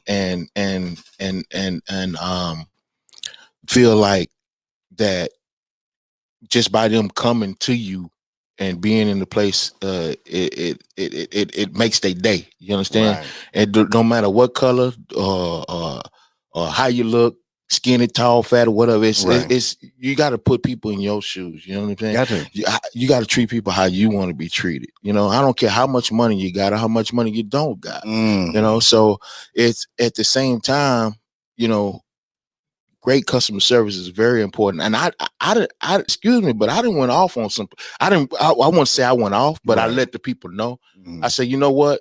That's all right. You can keep it. You know, give me my money back. Right. You know what? Here go my money. Give me the product. This is what I did. Here give your product. Give me my money back. You know, and I wasn't rude about it. I would say, you know, look, is your manager in? Can I speak to somebody in upper management, or can I call somebody? Because you don't have to talk to people like that. Right. You don't have to treat nobody like that. You know what I'm saying? It's because you don't know what that person been through. That person may be getting hit in the head all day, beat up all day at work and all that stuff. And then he come in here just for a cup of water or something. Ain't no telling. And then you're gonna treat him bad or her bad and talk to her bad because she want a cup of water because you don't feel like customer service goes because a person, you never know what a person would do, and thinking you got something to do with what they've been going on. You ain't got nothing to do with it because you have a bad day or you don't like what the person got on. You in the place of business, you treat everybody with the utmost respect that you would like to get, you know. So, and that's the way I operate. Oh, you know what I mean? That's the way I operate. Definitely. And that is, like I said, that is one of the keys. Yeah. You know what I'm saying? Whether we own businesses or whether we even dealing with people. You know what I'm saying? My thing is this right here. I go to a drive-through, brother. When I pull up to the drive-through, you would think me and the person in the drive-through knew each other. Yeah. If you sat in the passenger side and you think you ride with me, anybody rides with me to go to a fast food restaurant or whatever, trust me, that person is feeling good by the time I got to the window. Yeah. You know what I'm saying? Because one, I'm checking on them, asking them how they're doing today. I'll get it to them before they can give it to me. They laugh when they see me around here to Chick-fil-A when I go over there. They already know when they see me coming up, right? Yeah. They already know I'm gonna get them before they can get me. Yeah. You know what I'm saying? Yeah. Because one, speaking of Chick-fil-A, their customer service is like crazy. Yeah. It's crazy on point. You know what I'm saying? It's on point. Whatever they're doing, they got a secret sauce to it, brother. Yeah. Because they ain't telling what the secret sauce is. And I don't know if they got NDAs that people sign or something when you go work for them. But not once have I ever been to it. I don't know if I've just been to all the right ones. Yeah. But not once have I not been treated professionally, greeted the right way. Yeah. You know what I'm saying? And if something wasn't right, you know what I'm saying? When I tell you they made it right, they make it right. Yeah, and I had that experience at Chick-fil-A too. I was like, wow. I said, this is my first time coming over here, and I don't really do Chick-fil-A. I like, when I eat, I like big stuff. But when I do go, I went a couple of times. I say, wow, man, these people here really got their stuff together. Yeah. Man. They really got their stuff, and that goes a long way. Customer service, especially after a hard day's work, and you've been beat up all day at work, or you don't even know what a person going through. You know what I mean? And you get somebody. And then they wonder why people going off on the news and doing this here and this and that. It's because stuff like that. It may not happen when you did it. It may be something that person has been going through throughout the day or throughout the week or throughout the year or throughout the life period. And then it just finally snowballed and exploded. And you happen to be the victim of what happened. Definitely. You know what I'm saying? And so that's why I say customer service is really important. And I'm telling you, once I get to that level, that's one thing I'm gonna have a big highly training on customer service with marketers and all that stuff, and so people understand how important it is to develop that relationship with your customer, and that'll make your customer come back. Oh, come on, all day, man. Because it goes with experience, right? It goes with experience. You know what I'm saying? So my thing is, when you give someone a great experience, right? Even if things are not as good, right, that it happened or whatever, some things happen, they tend to overlook and give you suggestions in the most positive way, and they will still come back. Yeah. Because they enjoyed the experience. You know what I'm saying? And I think, I don't even know if the Chick-fil-A food is that good. I just think the fact that the customer service is so good that people actually go there to receive the customer service, and that makes the food better. Yeah. You know what I'm saying? Yeah, people pay that extra $1 just because the way you treat them. Come on now. Yeah, man. I remember this first restaurant I went to, and I don't even know the name. It was in another country, right? So I've seen things imitated here in the United States as far as these fancy restaurants and stuff like that, where you have the towel and the bread person and all like that. And it's imitation. And to me, you know what I'm saying, they got to act this out because they're acting like they're in that country, right? But when you have the opportunity to be in the countries, right, which I have, and this is where this come from. The first time I was in this country, man, and I'm sitting there and I'm sitting down to eat, and the person with the bread, like they had the bread, man, and they suited up and everything. They got the towel on their arm, they got a bread basket, whatever. And the dude was like, I wonder why he watching me. What are you watching me for? Yeah. Listen, dude, every time my bread was getting low, dude was over there like boom. He was over there with the basket. He'd have boom. He was dropping bread on me. Customer service. Man, I'm talking about mess me up. Yeah. Mess me up. And I was everything else was great too. The waitress was good and all that. But I was so caught up on the bread dude because he was on it. Yeah. Like he was really on it, man. So on it so much I don't know how much money I gave him in his money. Yeah. But I hooked him up. Yeah. Because the experience, I've never had an experience like that again. Even though I've seen the people at different restaurants and they do that. But never have they done it in the manner as this individual did. And that goes a long way, man. In business, that goes a real long way, man. Customer service is very important. Right. Yeah. So now, as far as looking at when you talking ice cold TV, you know what I'm saying? When we talking that right there, like what is it that people like how does someone even approach you to possibly put something on your network? Right now, it's been pretty much word of mouth and me being out and about now that the pandemic is over with. Right. And I'm able to get out more and people see me and want to ask questions. And then sometimes I social media, I put some stuff out there and then I tell people what I'm doing. But now what I'm getting ready to do is probably just start a campaign and put together something, get it really organized. But I was really trying to wait before. I haven't really been marketing anything. Like it's just been, posting on stuff on social media and word of mouth stuff, but I haven't really been out there like I really want it to be because I'm waiting on a few things because first of all, I would like to have the apps on the phones first. Okay.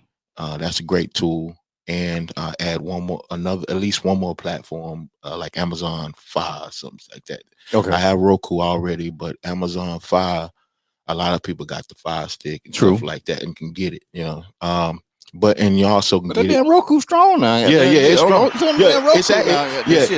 TV right here. Yeah, it's actually the strongest one. It's actually the strongest one. And I'm gonna tell you a little secret. Yeah, it's gonna outlast Amazon. That is. And it's funny that you said that, because when I was in negotiation and talking, they were saying that, you know, when you go to the stores and the TVs now, they didn't used to have everything in one TV, you know, so they getting ready to go to where everything gonna be on one TV. Everything. So I'm like, man, should I shoot here right now, or should I go? I said, man, let me hold on. Let me just, you know, I'm gonna concentrate. I'm glad you said that. But I'm gonna concentrate on the apps right now. Okay, well, check this out. What does Roku do? Tell me what they do. Shoot, they what type of company is it? Roku, it's a pretty much like a distributor almost, like a it's a television. They actually have televisions, and they have devices where you can get different channels and stuff like that. Now, what is Amazon? Amazon is not that. Shout out to sum it up right there. Yeah. I just summed it up for you. Yeah. Now I'm talking from the business side of me. You know what I'm saying? Yeah. You know, we have to look at things right there, right? What makes Ferrari different than a lot of other people? There you go. You know what I'm saying? Yeah. Because, you know, Ferrari, they make, you know what I'm saying? Yeah. They make sports cars. Yeah. They don't make cars. Yeah. What do they make? Sports cars. Now, you may get a GMC, you may get another company. They make cars, trucks, and they'll make a sports car. Okay.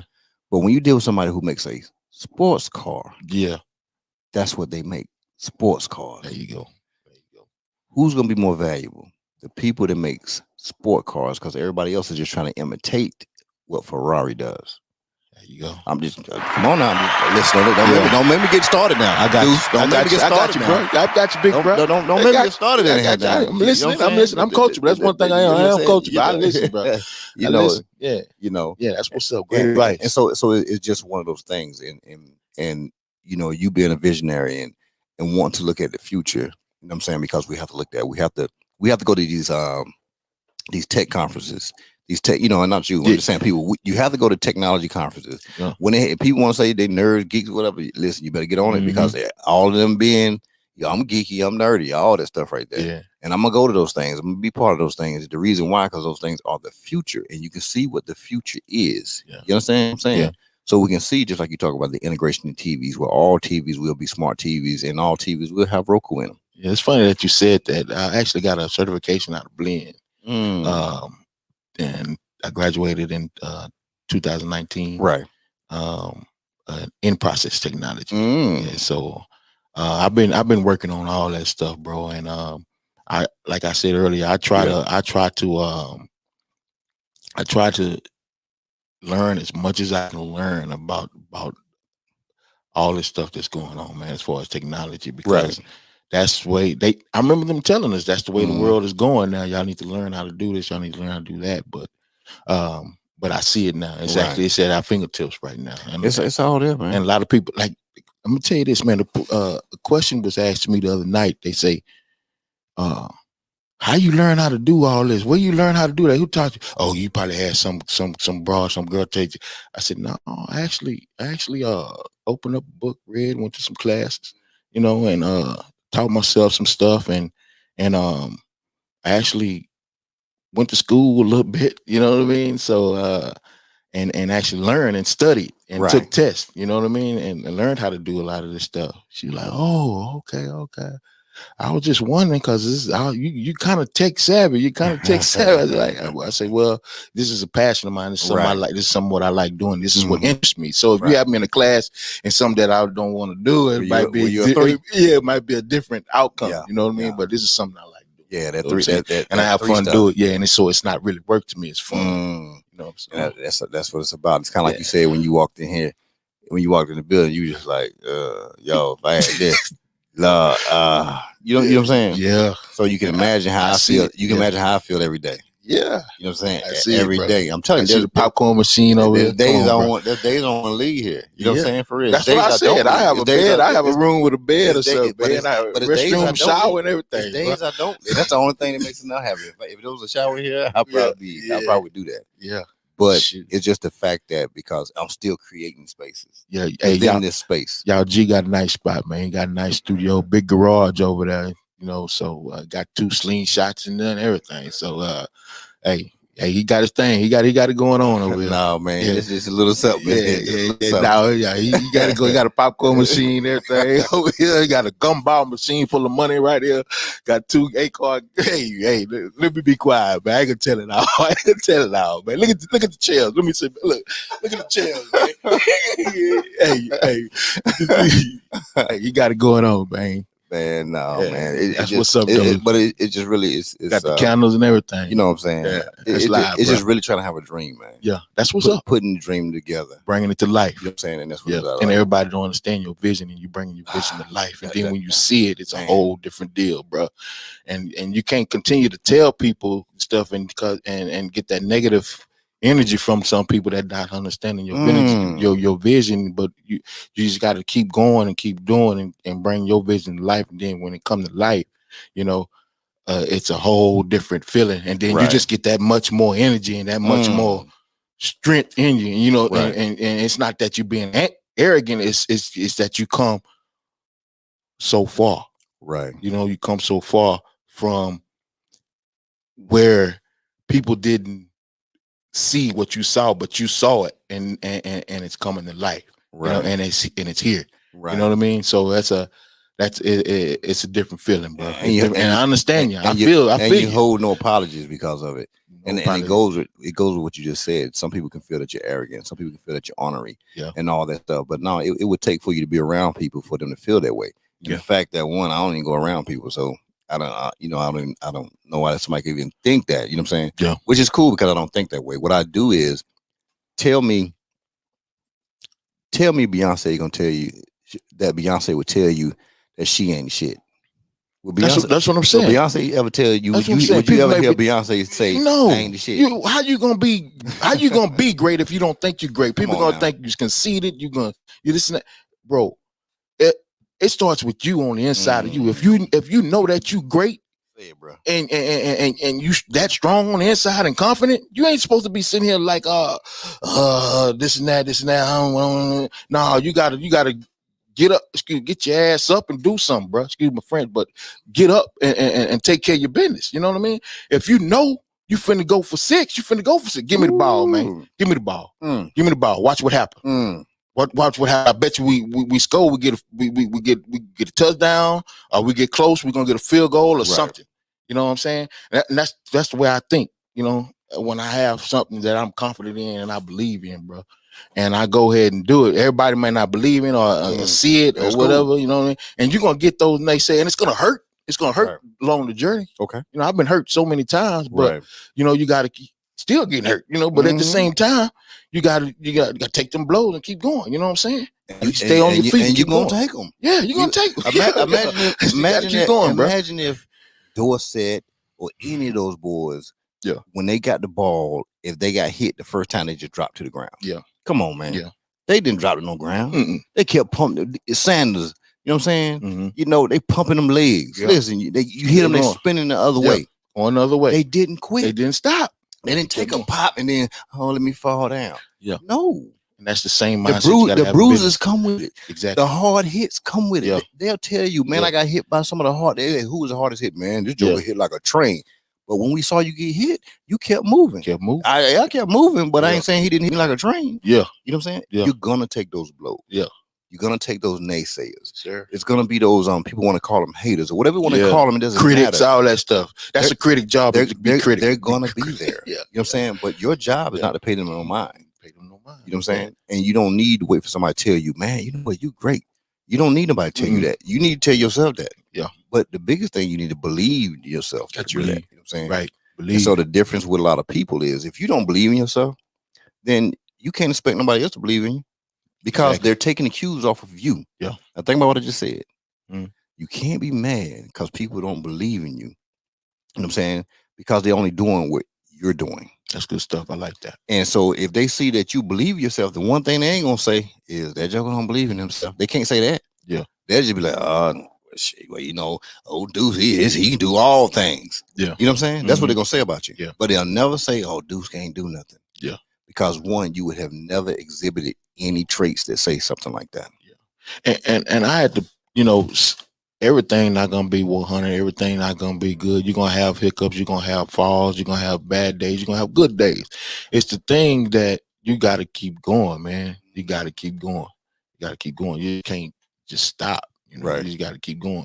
It's a lot of days I feel like, man, I'm just going to shut it down, man. I felt like that, but no, I felt like that, but I didn't do it. I said, no, why do I need to do it? Just step back, take a rest, chill out, and get back onto it again. You know what I mean? You got to rest your body. You can't work out every day. You can't work this one side. You can't work this one muscle every day.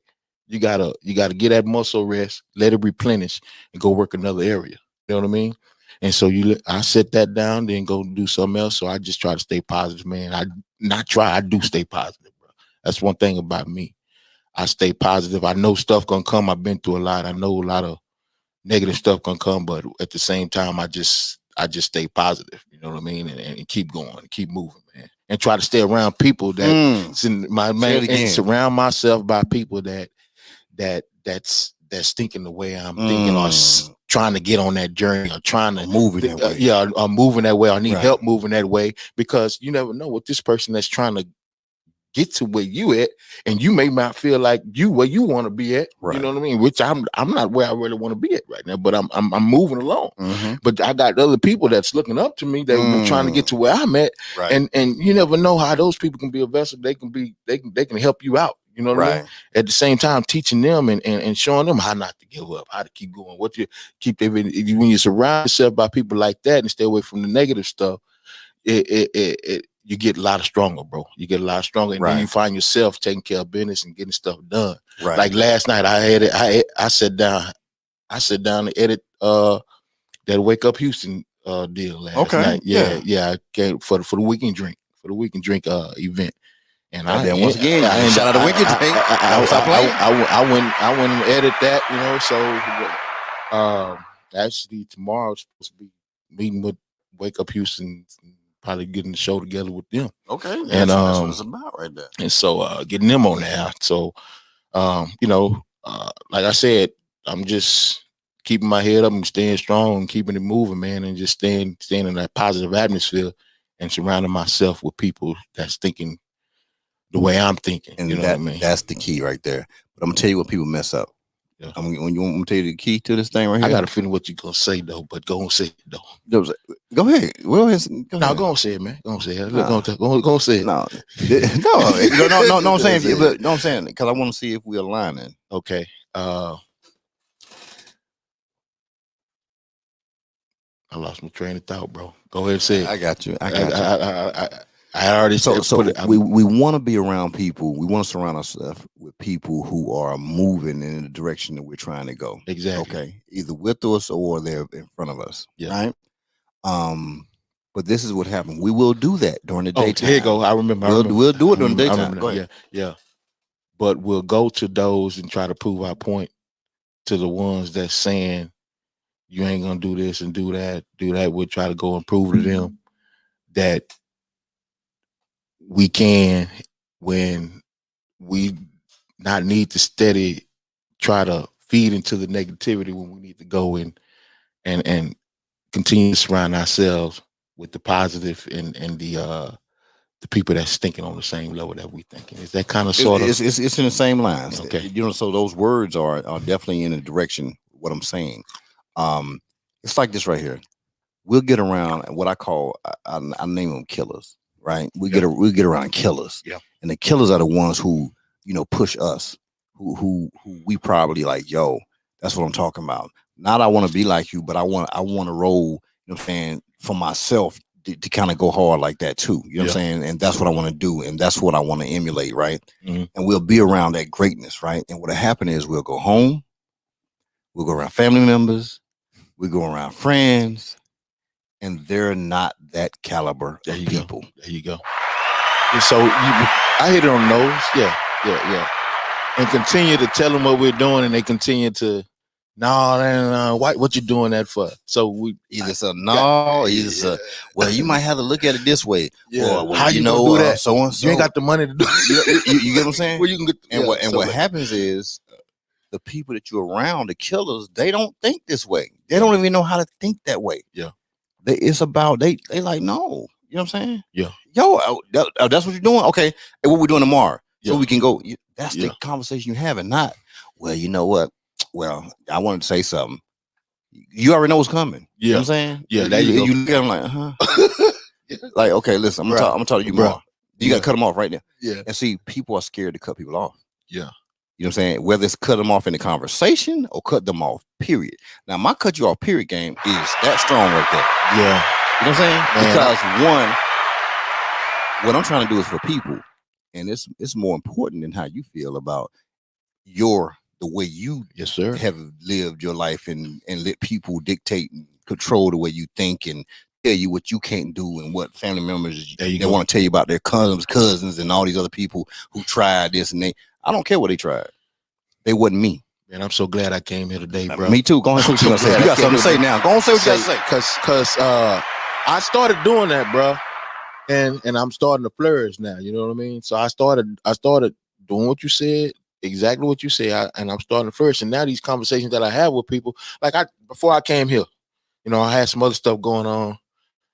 I ain't gonna call a name out, but I sent a text. I said, "Look here, man, what y'all? Don't hit no names. We don't do names. What's going on? What's up? This and that. Well, I got this set up. What you doing Friday? What's the name? Want to do this here? Let's go. What time you done?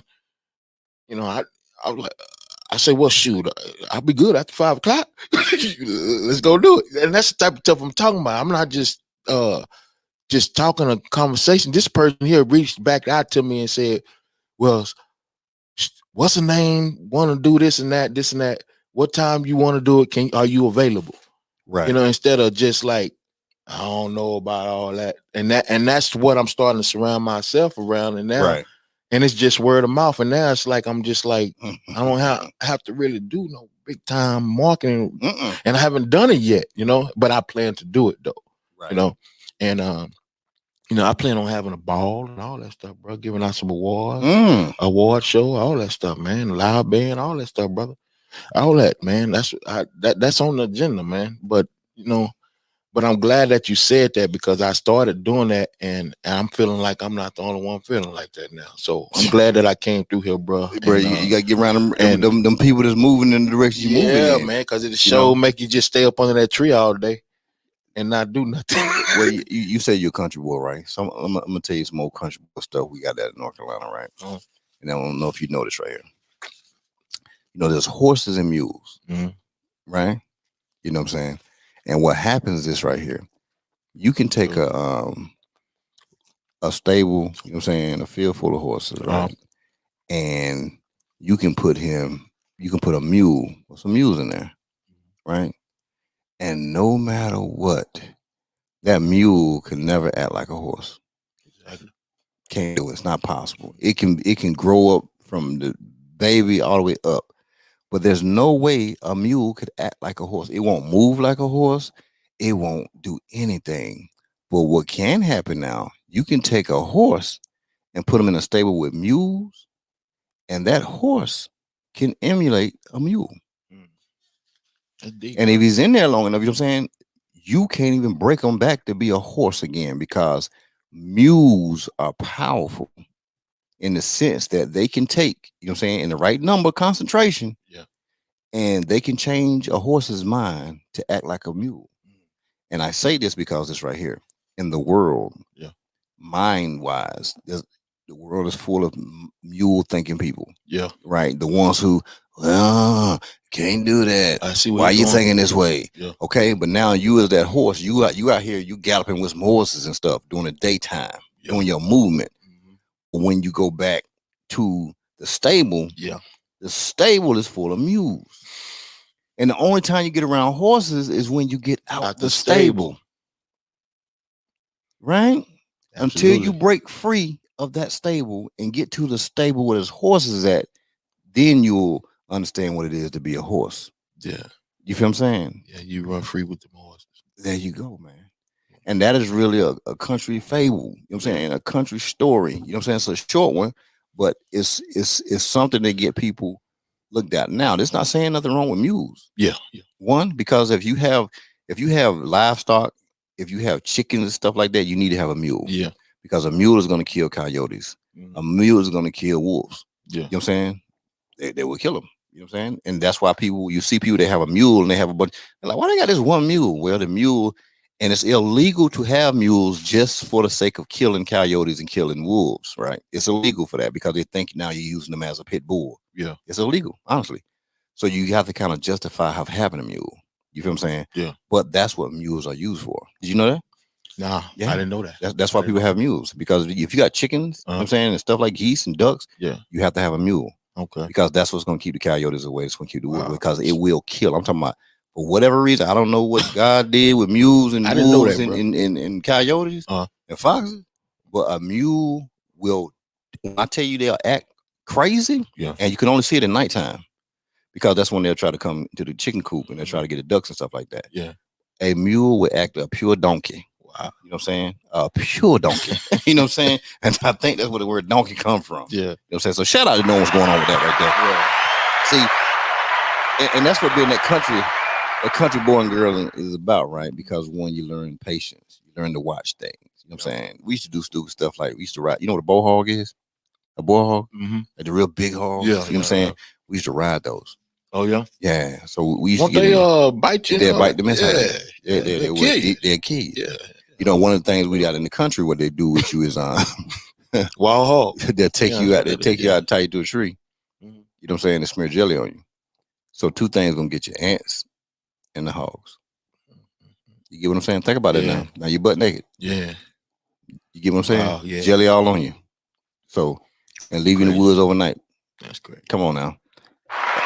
So you hear that thing about people talking about their country boy? Listen, that's the stuff that goes down. Yeah. You know what I'm saying? So them country boys get you out in them woods. I'm trying to tell you, it's a whole different day.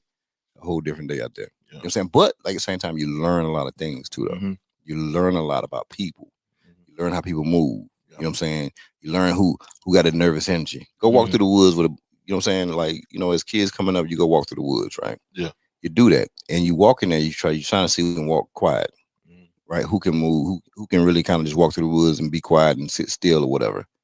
But do you find out the ones who had that damn nervous ass energy, the ones who can't stand still, you know what I'm saying? And what happened is you separated yourself. So they couldn't come play with you no more. Yeah. You know what I'm saying? So we, even as kids, we learn to kind of isolate to understand who's gonna be the horses, who's gonna be the mules. Yeah. And you kind of found and developed your circle and you understood patience and stuff like that.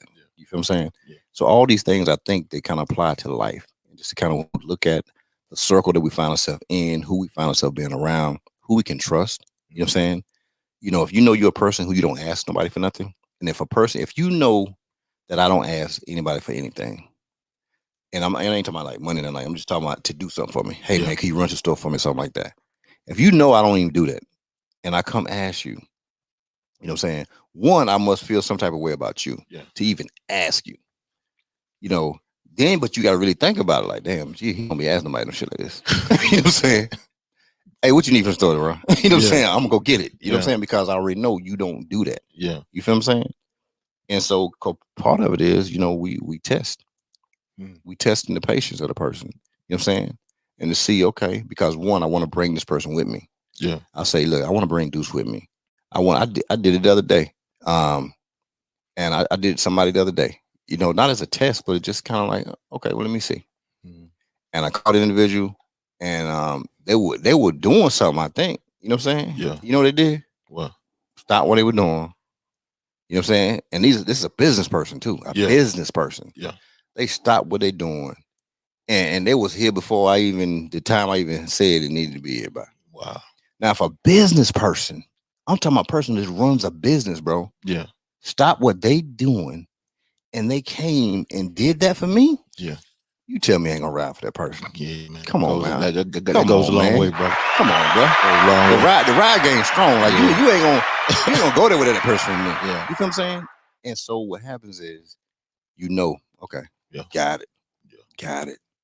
You know what I'm saying? And those other ones, you laugh at it later on. Yeah. You're like, you know what? Yeah. You know, I gave you the answer to the test. You're fucking it up. You fucked it up. And that's just real talk. Yeah. That's real talk. But we have to be able to do that. Let's see what we're saying out here. What's old Teresa talking about? We must learn that it is not me or you, it's us greater together. there's enough to go around. Shout out to damn you, Teresa. Shout out to the utilitarian process is always the right process. You know what I'm saying? The betterment of good. You know what I'm saying? Period. What Tony I'm talking about. That's some real country boy stuff right there. Tony, you know how we do, baby. You know what I'm saying? We straight country out here in the damn building. Oh shit. Oh girl, Jay Rich in the building. She out there on the road. Damn, shout out. She on the road. Still Jay Rich still came through and blessed us with a power sign. Unless she talking about these arms right here. You talking about arms right there, Jay? You know what I'm saying? Ooh, the big boss, Jay. No, I ain't talk about that, but anyway. Teresa said, we are here for one another. We are all we have. I pray to be able to have more to give.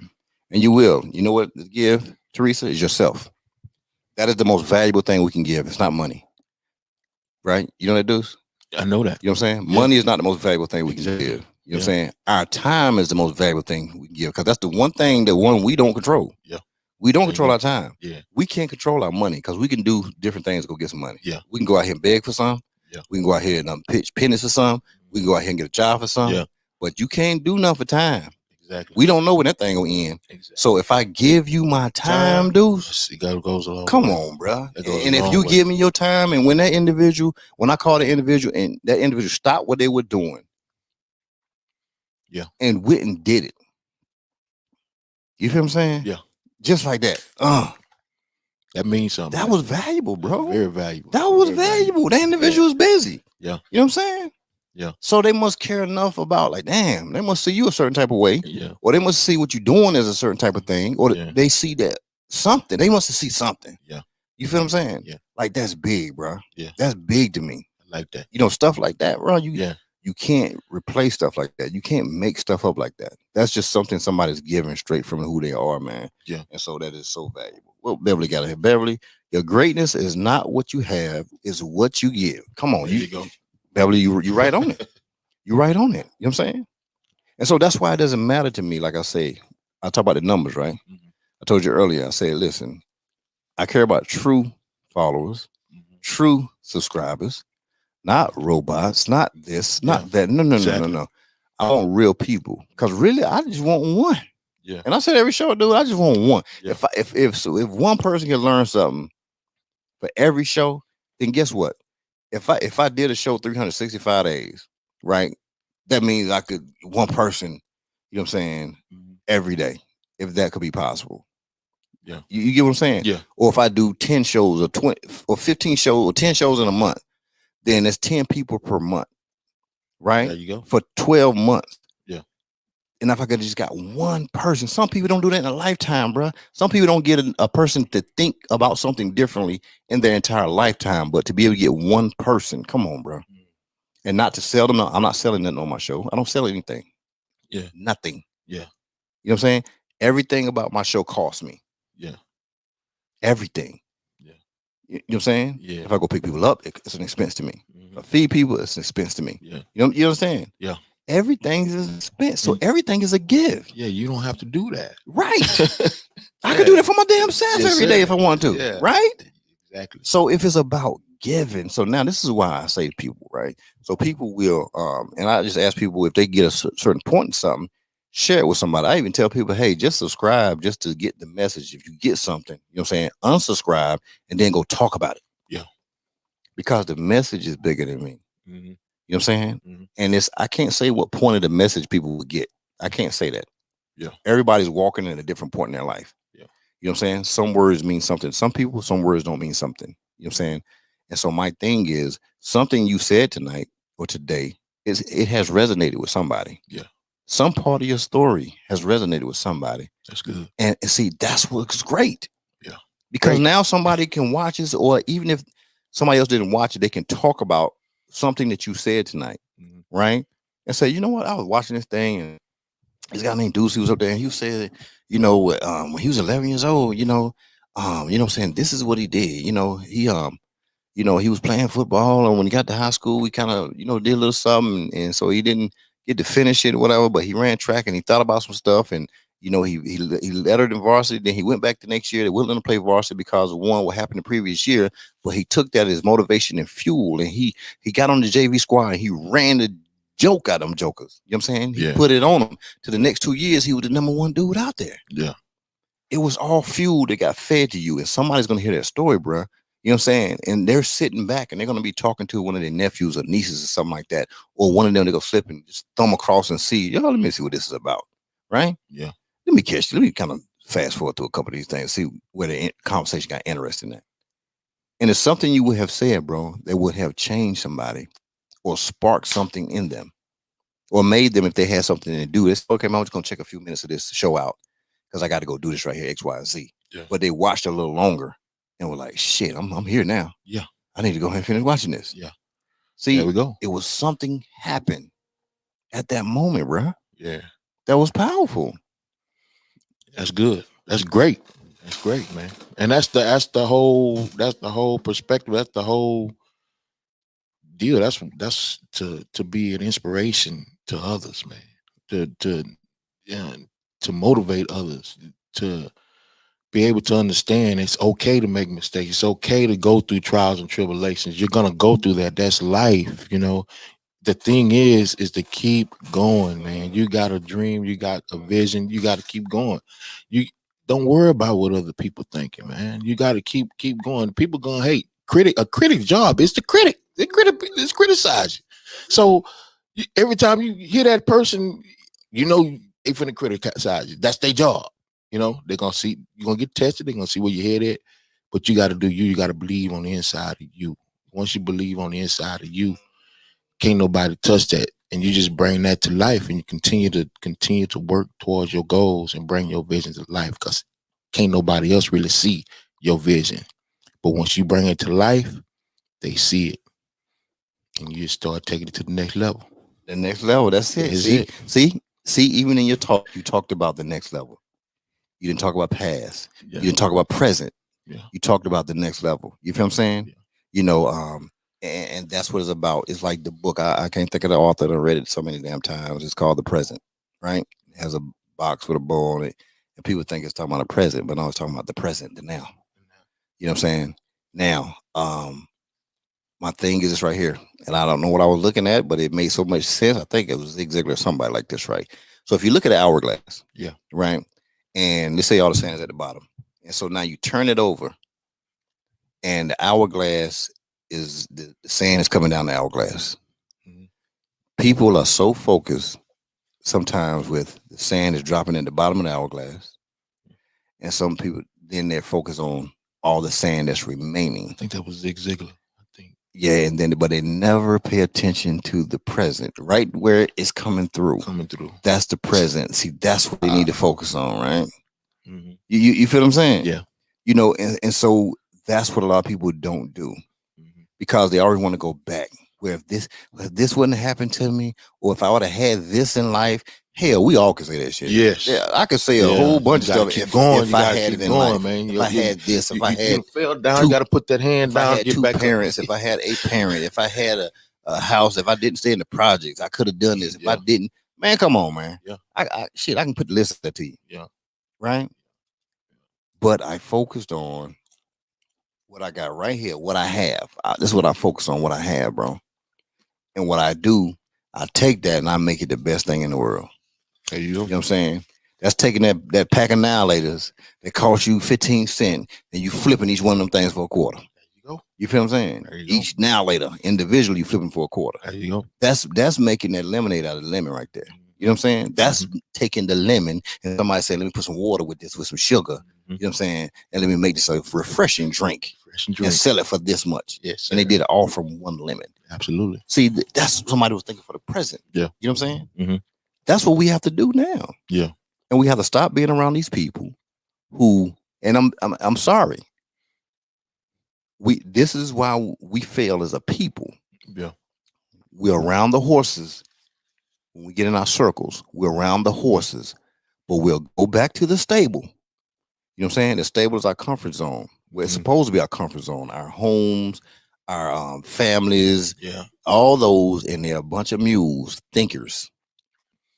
And here they are, you the one horse around there, and them mules, oh no, it's right here. It's kind of like that person that call you. Every time they call you, there's something wrong with them. Their leg hurt, their back hurt, their toe hurt. Oh, you know, I tell you, I gotta go to the doctor. You call somebody else with that. We ain't trying to hear that mess. Call somebody else. Oh, you don't want to hear my problem? No, I don't want to hear it. One, I'm telling you, go to the doctor. I'm not a doctor. Go to the doctor. Because you want to just keep talking about it. And I'm not going to have the conversation with you. Now they want to hate you because you don't want to listen to them. See, you don't listen to me. Yeah. No, I don't listen to that mess you're saying. Yeah. I'll listen to you all day. Yeah. But the mess you're saying, I'm not going to listen to. So let me go find some horses to go hang out with again today because I ain't got time to mess with you. You know what I'm saying? Yeah. Period. Right? Then you have to shake that off, or you got to go shake it off. You got to go call some horses. Yeah. Hey, listen, man. I'm sorry, bro. I'm calling right now because I need to be fired up again. Hey, listen, I got you then. Blah blah blah. Because you ain't even gonna talk about what you ran into. Man, it's funny that you said it because sometimes you take them blows, and one time I was just going back to the house and just like shriveling up, bro, and just like, you know what I mean? Then going back to the same situation again. Just like talking about like months straight, like all this negativity come in and build up in me, and I'm like, man, I can't do this no more. I don't think like that. That's not me. I'm not finna have this have my mind trained that way. I'm not like that. You know what I mean?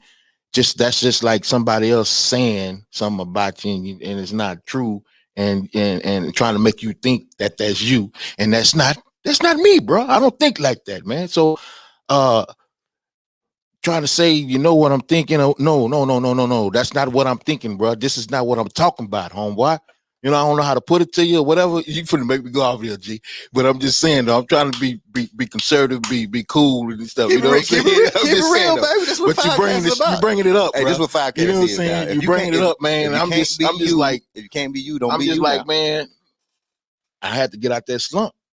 I started working out. I started losing. Man, I got almost 300 some pounds, bro. I was so I was like, why? You done lost your favor. Yeah, I was like 300 some pounds, bro. I'm still getting down. I'm working. I'm starting working out again and stuff like that. But I was in a slump, bro. I was depressed. I was in a slump.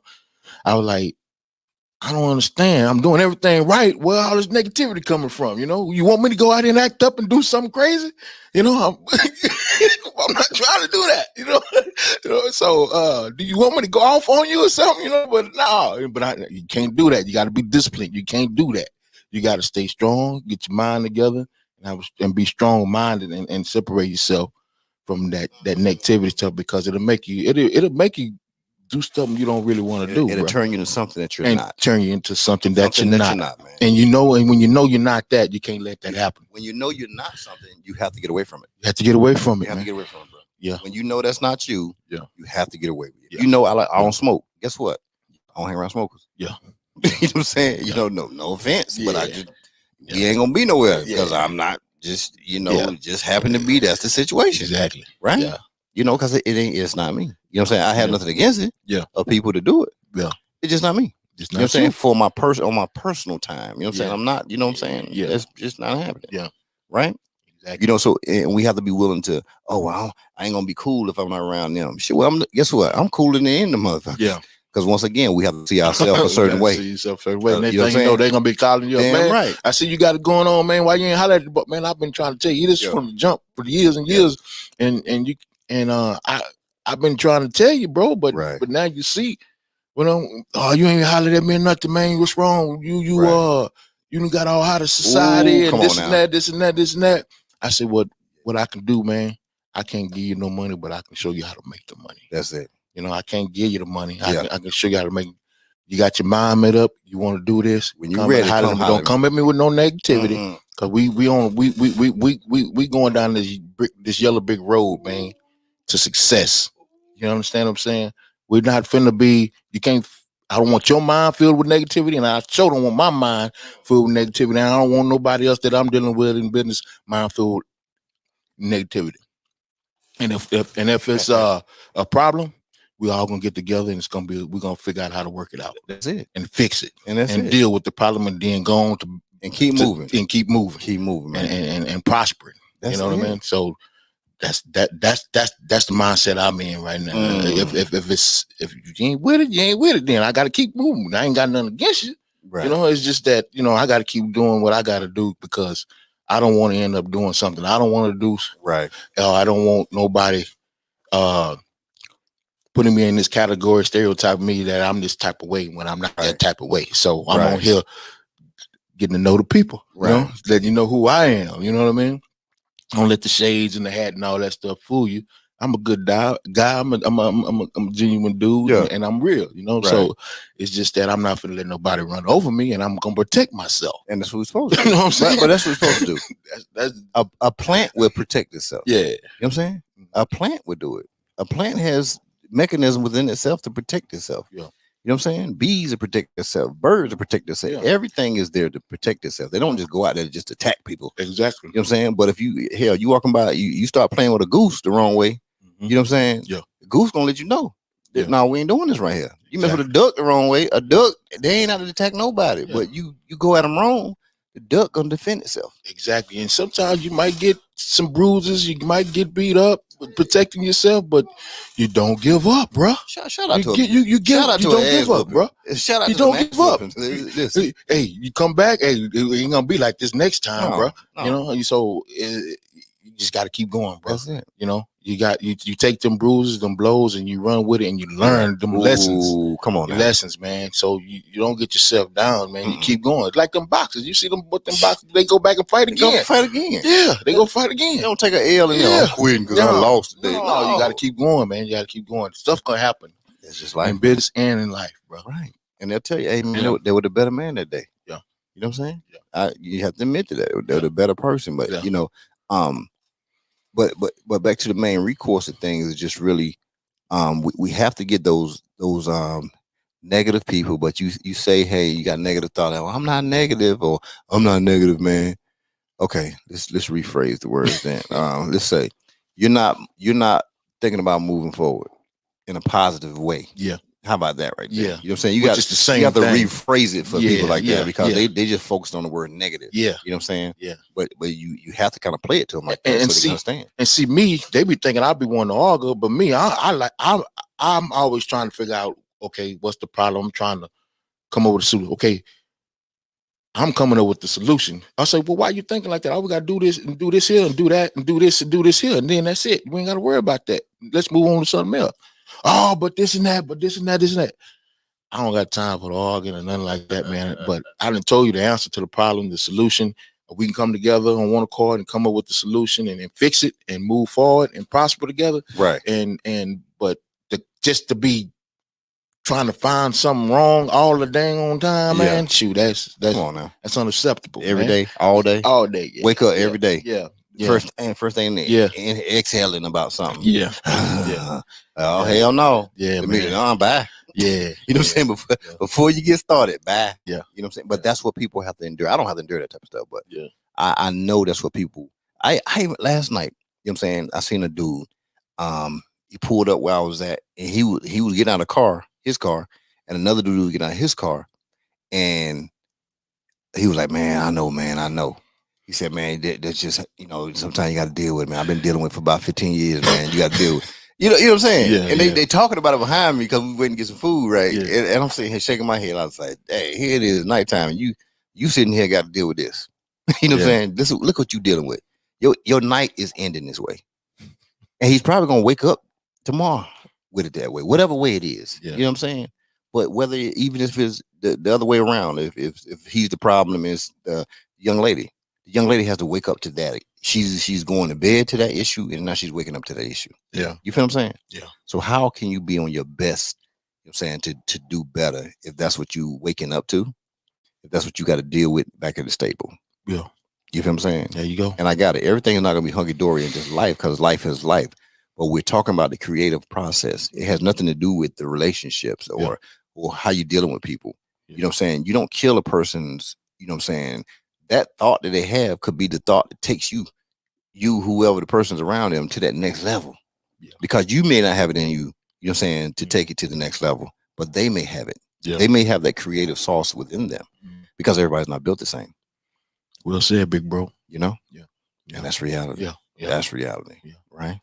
Let me get a wink and drink real quick, and then we'll wrap it on up. All right. Wink and drink what? A wink and drink what? A wink and drink what? Hit 'em, G. It's 5 o'clock, it's time to leave. I dig into my pockets, pull out my car keys. Grab my wallet, walk out the front door. Unlock my phone, open the app store. I need a place to meet and think. Found a brand new app called Wink and Drink. Yeah! It's Wink and Drink. Hey! It's Wink and Drink. Come on! It's Wink and Drink. A brand new app where people meet. Come on! It's Wink and Drink. Hey! It's Wink and Drink. It's Wink and Drink. A brand new app where people meet. Shout out to damn J Love Candle Co. in the damn building. Already. Playing. You know what I'm saying? You want these goddamn candles, boy.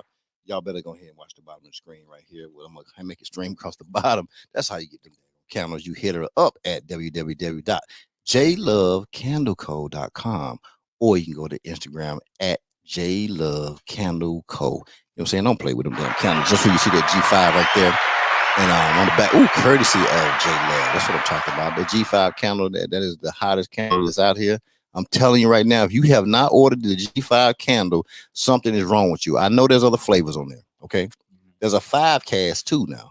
Okay. There's a 5 cast candle. You know what I'm saying? That's about to drop on them. You know what I'm saying? Now G5 is back ordered. You know, I think she might have got enough wax in to go ahead and put something out there because it's so hot. And I ain't lying now. I'm not saying it, but I'm just keeping it real now. It's lit. It's lit.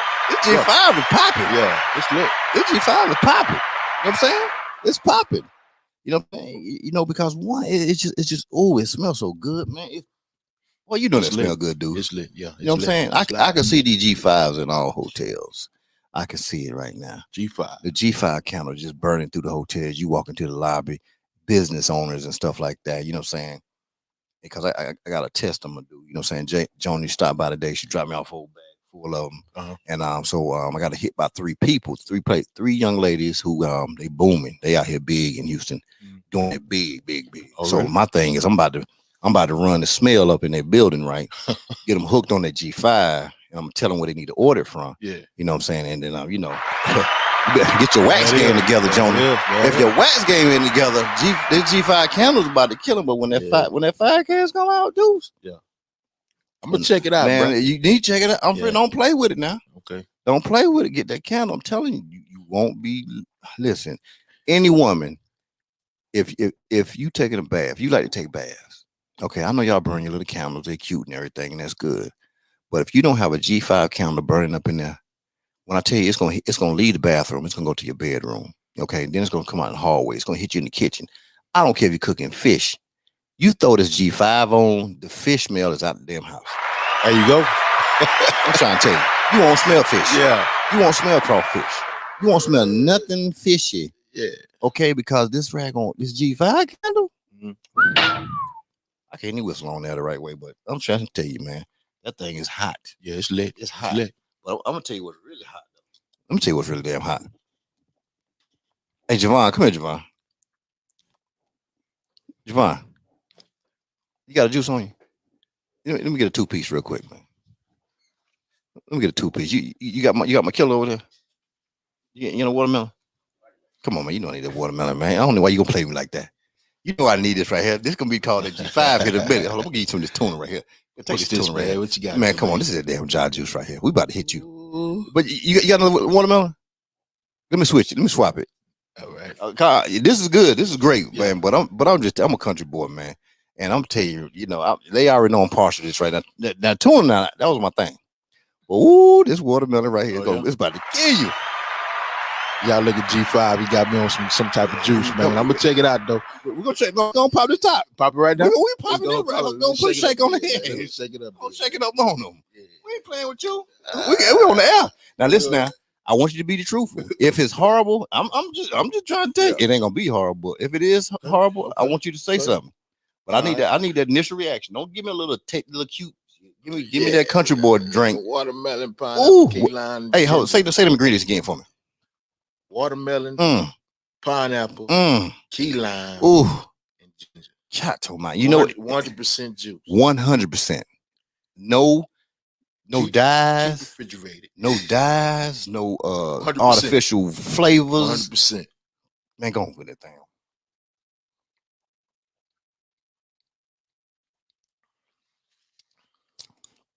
Come on now. Refreshing. Come on now. Refreshing. Come on now. I can feel it, bro. Come on now. Refreshing. Did you feel it going Yeah, down? yeah. It's refreshing. Man, bro. don't play with this right It's here. good. Good flavor and everything, man. Good flavor.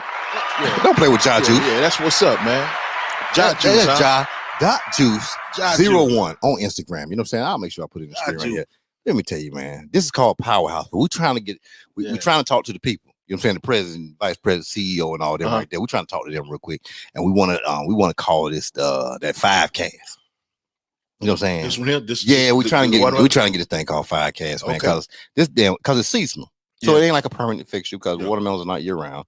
So we figure if we get them hot out here, you know what I'm saying, for the season. This particular flavor. Come on now, that watermelon, man. And you know I got and David Dixon coming on to do like it's 100% watermelon too, bro. Man, let me tell you. Watermelon, but no, you know how you cut the watermelon open and you put it in the bowl. Right, you know how you got the plug? They got farmers. Oh yeah, they deal with direct farmer, not farmers, but direct farmer. We talking about they know where the field it came out of. They deal directly with the farmer. The freshest fruit, the freshest vegetables. You understand? You know when this was juiced? A couple of hours ago, bro. Oh really? You know what I'm saying? I was on the phone with them before they left the house. This is fresh off the press right here. Y'all need to check it out. Come on, give them the plug. Where they need to get it from? Oh, they know. When I'm putting them here right here. It's Ja. J-A. In fact, you follow them. I'm gonna put your phone up real quick. I think you don't follow them. I think I'm following them. But let's do a double check though. I gotta do a triple check on this thing right here. If y'all ain't following them, y'all got problems. Let me get more of this damn G5. See. Ooh, listen, and this ain't no. I don't be doing no fake stuff. Yeah. If y'all look at the slingshots, you're gonna see Ja.Juice at Ja.Juice01 on the side of the damn slingshot. So don't play with me. This is real out here, and it ain't no paid advertisement either. That's not paid for. Oh yeah, it's not paid. It's love. Yeah, because I believe in it. So if I believe in something, that's what I represent. I represent I'm like Shaq when it comes to it. Shaq said he don't do nothing that he don't believe in. You know what I'm saying? The difference is Shaq he get money. You know what I'm saying? I believe in it. Hey, listen, we're gonna rock with it. That's what we do. Period. So there we go. You follow? Boy right there. Right, that's him right there. Don't play with them, man. Yes, sir. Don't play with them. Listen, Javon, my man, all day. You know what I'm saying? You know what I'm saying? Him and his pals down in the, you know what I'm saying? Mama, she at the house, you know what I'm saying? Chilling. Okay. I'm going through these remarks right here. I got that series of 5Cast candles. Tony, I know Tony got them.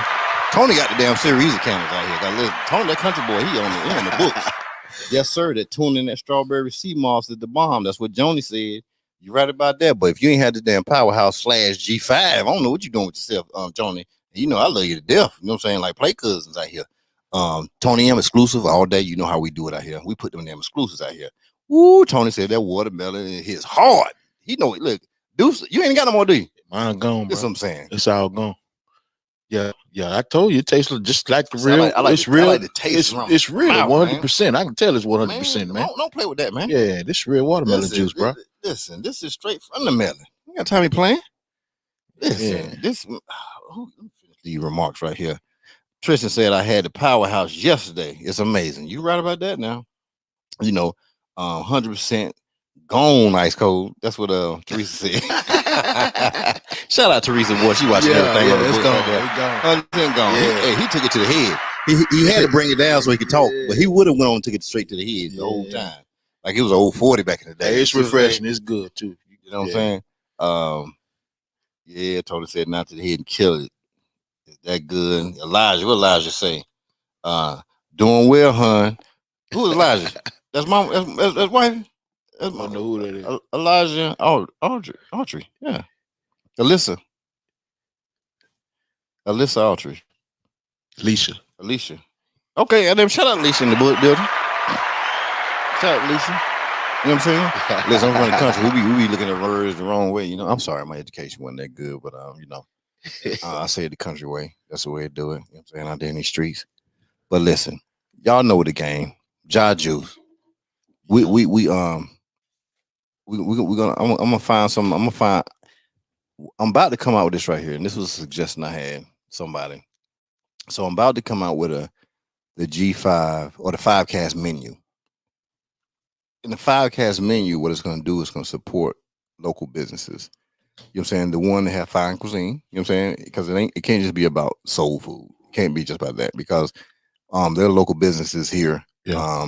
that have great food. They do seafood, they do the elegant food, they Yeah. do sushi, they do, you know what I'm saying? I don't want to limit somebody's palate just because maybe a certain demographic of people only eat a certain thing. Yeah. I want it be well rounded, but there are local businesses around here, period. And it doesn't have to be a black business. It could be any business. There's a local business that's here that's doing things because one, if we're gonna be about being diverse, we have to be diverse. You know what I'm saying? That's just the way it has to work, period.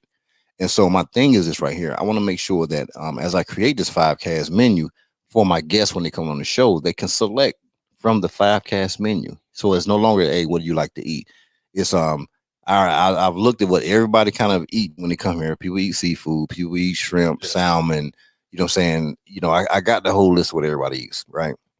So what I'm gonna do is I'm gonna have these restaurants that are centrally located because you know it's hard to kind of get somebody's food who if they're coming here and they want some food that's particular places up in the Woodlands, and how do I get it from the Woodlands down here in traffic by the time I shoot my show at 7 o'clock? Yeah. It's just not gonna happen. You feel what I'm saying? Yeah. So I'm gonna have to look from within like a 5-mile radius from here, all these different restaurants. You know what I'm saying? Because there's plenty of them. You know what I'm saying? There may be 1 or 2 of them. Like it's like how I'm gonna get a turkey leg hut for somebody here to eat at 7 o'clock. Yeah. That ain't gonna happen, Yeah. bro. You see the line out there? Yeah. How could I even man. get in line to get Yeah. that turkey leg? Somebody Yeah. want that turkey leg. I'm like, man, I'm gonna do that. You know what I'm saying? Yeah. You know, then you got to try to call in favors. No, it's not about that right there. Those Yeah. people standing there hot heat. I'll be mad if somebody calling a favor on me and I'll stand in that long line. You know what I'm saying? Yeah. You know, I figure out what time to go to turkey leg hut now. I know what time to go. Yeah. You feel what I'm saying? So I can get turkey leg hut whenever I want it. I just know what time to go now. Yeah. You feel what I'm saying? Yeah. So if I have a taste for it, I know when to go get it. Yeah. It's as simple as that, right? You know, but I don't want to be jumping people because I got to hook up. You know what I'm saying? Yeah. That's not fair to people to stand out in that heat. And they be standing out there. They probably traveled a long way to come get some turkey leg. That line be wrapped around the block. Yeah. So, but shout out to them though. Shout out to them. But don't worry, like I told y'all, that damn food truck is coming. Yeah. That G5 North Carolina barbecue sandwiches are coming. You know what I'm saying? In fact, Hold on. yeah. You gonna be doing some barbecue?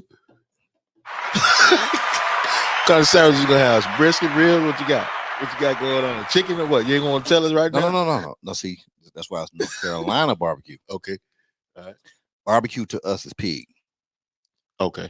That's what it is. Okay. So barbecue here is just a biscuit. You know what I'm saying? Barbecue in Carolina is a flavor. Okay. You know what I'm saying? So you can take barbecue sauce and put it on stuff and it becomes barbecue. Oh, okay. That's how we look at a barbecue. Okay. But barbecue is a pig. It's minced, chopped up pork. You know what I'm saying? Chopped up pork. Pulled pork. It's chopped Oh, the right way. And you throw it on there and we put coleslaw on it. But not the coleslaw like y'all eat. You make it homemade or what? Yes, it's a different type of coleslaw. Okay. You know what I'm saying? Y'all have like the big coleslaw. It'd be big chunks or some shit. I don't know. You know what I'm saying? I ain't saying it ain't good, but it's different than what we eat. You know what I'm saying? I'm gonna check it out. Oh, yeah. Oh, you're gonna check it out. You're gonna with it, you're gonna man. be checked out. You're gonna be hooked. Listen, I'm telling you, there is nobody that I have not, like, I think about it all the time I was in the military now. Yeah. I take people, you know what I'm saying, back to Carolina, and they be from New York, they be from Cali, they be from Texas, they be from Oklahoma, whatever. And I be like, yo, we got these hot spot. We got a place called Nahunta Pork Center, right? It's in Pikeville, North Carolina. Mm. All right, so Nahunta, like, that's where you can go there and you can go point to the pig and say him. Yeah. You know what I'm saying? And they take him, boom, kill him, boom, and they lay him out there for you. Yeah. Or they're gonna kill him, boom, and then you can take him with you. You know what I'm saying? That's what we're gonna do. Take him with us. Then we got Parker's Barbecue. Parker's Barbecue is in Wilson, North Carolina. If you go to anywhere on 95, if you don't hop off 301 to go up in there to get some Parker's Barbecue, then something is wrong with you. Okay. Oh, yeah? Then down in Goldsboro, North Carolina, they got a place called Wilbur's Barbecue. And the other McCall's Barbecue. Wilbur's been there for a long time, but then you got McCall's just kind of down the street. McCall's Barbecue. They big time. Then you can head up 45, get up close to Roanoke Rapids, right? There's a place called Ralph's. Right before you get to the Virginia border. Okay. Up in Roanoke. There's a place called Ralph's Barbecue. Let me tell you. So they got the pulled pork. Man, let me tell you something. You pull up in there. Yeah. You go up in there, you buy a loaf of bread. But they sell you can buy a loaf of bread in there. So you buy a loaf of bread, you know what I'm saying? You get a pint or two of coleslaw, Yeah. and you get a pint or two of barbecue. And I don't care if you have 1,000 kids in your car. What'll happen? They will be quiet. Yeah. You make them sandwiches on them. Oh, they shutting up. And they looking at you like, because you tell them, say something again, you won't get another sandwich. They won't talk. Because I'm telling you, it's something about, and that's how the sandwiches come now. They ain't going to come on no bun. Yeah. We don't do the bun thing. It's going to come on light bread. Okay. Okay? You're going to get some sunbeam bread, some Marita. You know what I'm saying? Uh-huh. When you get on that light bread like that, mm-hmm. you throw that barbecue sauce, sandwich on, the meat on there. Yeah. Then you throw that daggone coleslaw on them. Yeah. Ain't no salt. You don't do no sprinkle, no sauce, and you don't do none of that. Okay. You in love, bro.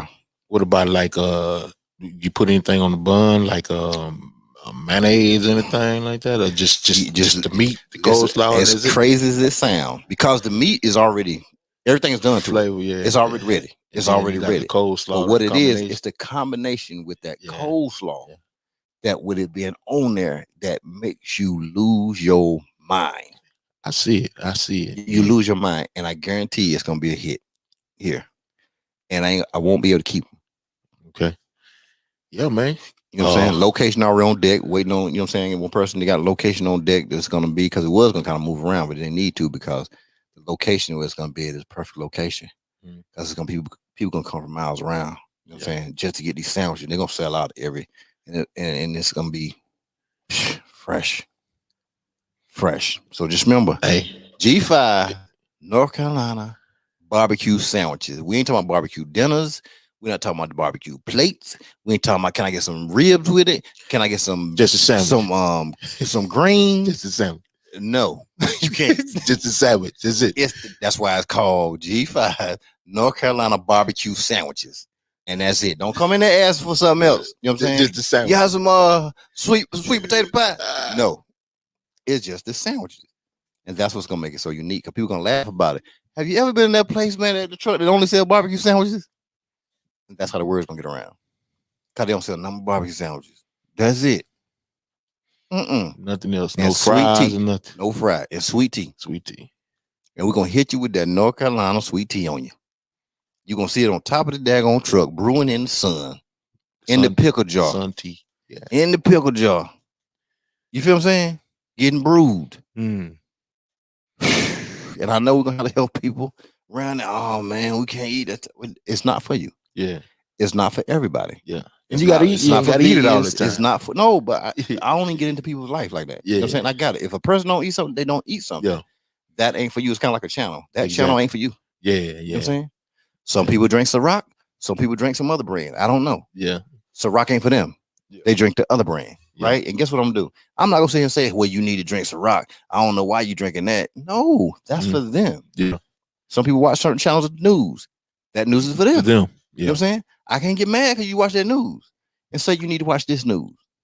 Yeah. Stay your ass over there with that news. Don't come over here talking about people need to come over here and watch this news. All I'm saying is this right here. If this ain't for you, it ain't for you. If you vegan, you vegan. Don't come over here. Yeah. If you love the pigs, you know what I'm saying? You want to sleep with them and kiss them and hug them. Don't come over here. Yeah. Because they're going to be on them sandwiches. Point blank is what we got. We got the sandwiches. That's it. We got the sandwich. No fries, no potato chips, and nothing. Just the sandwich. And some tea. And some sweet tea. Sweet tea. And people going to be walking off sucking their thumb, bro. Yeah. Man, come on with it, man. Let me check it out. Listen. I just got some barbecue imported yesterday. Oh, yeah? So I'm about to do a pop-up on a couple people. I'm about to pop up on a couple people. Oh, yeah? With it. For free. Shoot. I'm about to do these G5 North Carolina barbecue sandwich samples. Man, keep us posted, man. Yeah, it's gonna be posted because it's posted right here on Firecast. Oh, really? Because when it come, in a couple weeks, everybody gonna be dizzy. You're like, damn, that boy said that was gonna happen. I'm gonna check it out, man. Listen, them sandwiches gonna tear you up. You're gonna be around here toe up, man. Get your diet game together. Yeah, make sure. Don't work out now. Yeah. Don't make sure I'm ready before I eat. Yeah, right. I'm putting them barbecue sandwiches on them, baby. Don't play with me. Pull up on me. She said, excuse you, sir. What happened? Everybody eating. Okay, yeah, everybody eating. You know what I'm saying? I said, be careful about that barbecue talk. Hey, come on now. I don't talk bad about nobody barbecue. Everybody got something different. Everybody, I enjoy. I go to another country, whatever they call something, that's what I call it. You know what I'm saying? I can't go over to daggone Bangladesh telling them that they stuff is called this. You know what I'm saying? Yeah. If they say it's called that, that's what it's called. If that's what they consider that, if they consider llama they chicken, guess what? Llama's chicken Yeah. to me over there. You know, so I gotta respect the way the people live. You know what I'm saying? Tony said it's different barbecue than what's around here. Yeah, it's different. And people like different. That G5 and that Sex on the Beach fire. That Sex on the Beach is I ain't got that one yet, Charles. I'm gonna have to jump on her. I'm gonna have to jump on there. Talking about the juice? No, the it's a candle. Oh, okay. I don't know. Yeah, I don't think he got no. Javon, you better not have no Sex on the Beach juice over there. I saw a Caribbean something You know on what I'm that. saying? I seen a Caribbean. Shoot. You know what I'm saying? What you about? Shout out to Stacy Frank. Aloha. Okay. Yeah, he's showing out. She be showing out all over the other countries and everything. Showing us no pictures all in another place. You know what I'm saying? Teresa, what you say? Sounds amazing. It is amazing, Teresa. I'm gonna make sure you get some. Where you out of, Teresa? Because I'm gonna make sure you get some of this barbecue sandwiches. The bread would be wet. No, see, that's the thing. A barbecue is different. It's not gonna make the bread wet. That's what I'm trying to tell you. It's totally different. That's why you gotta experience it. Because when you see there, you can be like, Dad, the bread ain't wet. Because our barbecue is not wet. We don't have wet barbecue. You know what I'm saying? So that's where it's that's why you need to come to North Carolina. You really need to come to North Carolina to get that whole thing. I take you out there, girl. You won't even leave. You'll be done. You know what I'm saying? She been camped out. She been found a daggone lean-to or TP, a daggone Winnebago or something. She would not leave. You know what I'm saying? Girl, I had you all fat and thick by the time you leave. I don't know if you thick now, Teresa, but you be thick by the time you leave North Carolina. You know what I'm saying? Girl, I feed you out there. When we'll be able to get the sandwiches. Don't worry, in a couple weeks. Don't Stacy's causing problems. Damn K's. It's always one. Gonna start some issues out here. You know what I'm saying? Don't worry about it. You gonna get the damn sandwiches. What about potato salad? See, there she go. I just told you. I ain't no more potato salad. Mashed potatoes and corn. That's what we doing. Jonas said, dang, be no potato salad, no chip. Nope. We ain't doing no chips. Tito's is better than Ciroc. That's what Joni said. Okay, no, they don't. See, that's like somebody telling me, somebody candles better than your candles. No, it ain't. I need one, please. I got you. I'm gonna make sure you get one. Listen, now I'm gonna turn you out, Joni. You're gonna be turned. You're gonna eat that sandwich. You're gonna be turned out, sucking fingers and everything. And then one more boy, Charles. North Carolina barbecue is very good. First time I ever had it, coleslaw on board barbecue. And I'm telling you, it's a different life. It's a different life. You're gonna change the way you view things when you mess with that. You know what I'm saying? Teresa said I can eat. I'm all for it. We smoked homemade sausage growing up. Ooh, shout out to that damn smoking that damn homemade sausage, girl. She might have a little country in her. Shoot. I know Teresa got a little country in her. Shoot, girl. All right now. That's right, North Carolina. Don't hang around North Carolina people. We are addictive. Addictive. You know what I'm saying? Period. All right, then. So, hey, man, I appreciate you coming through. I got 2 questions I got to ask you before we close out, because that's what we do around here. All right. How was the experience of coming to 5Cast? That's the first question. I'm going to let you answer that first. The experience was absolutely phenomenal. If I'm saying it right, man, it was a great experience. Enjoyed myself. Great opportunity, and just like to let you know, keep doing what you're doing, brother. Getting the word out, man, and appreciate you on that. Experience here was lovely, man. Live, straight. I appreciate it. Appreciate it. Popcorn machine. Popcorn machine. Hey, You know what I'm saying? I'm telling you. Hey, when y'all come through here, you see what I'm talking about.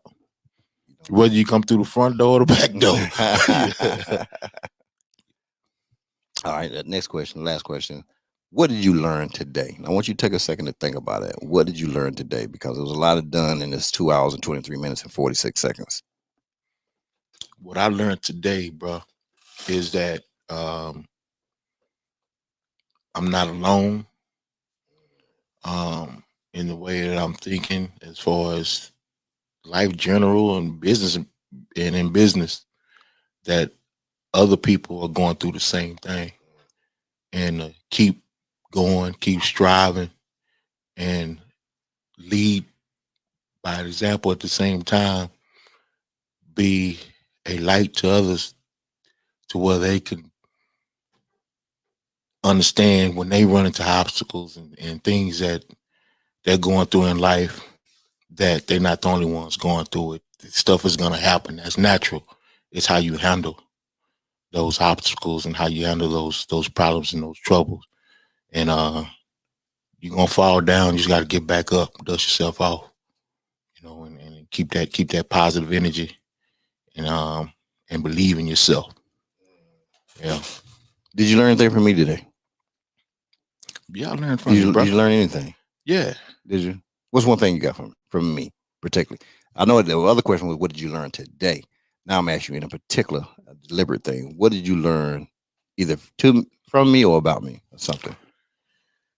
From you, how important customer service is. I know I was thinking about that too, and I learned that I'm not the only one thinking like that. That customer service is really important. You need to treat somebody how you want to be treated, and that hospitality goes a long way. And as far as building relationships with people and businesses and stuff like that, your character and the way you carry yourself and talk to somebody and communicate with somebody is very important. And I learned that from you today. I actually learned how to take some things to a whole nother level, actually, just by your demeanor, just engaging in this conversation with you today and being here today. Just, you may not realize it, but you really taught me a lot. So when you watch my next show or whatever, you're gonna see, how much more confident I'm gonna be, as far as speaking and getting my point across on certain stuff, and actually letting people know about the network and talking to people, and spreading the word about the network, and also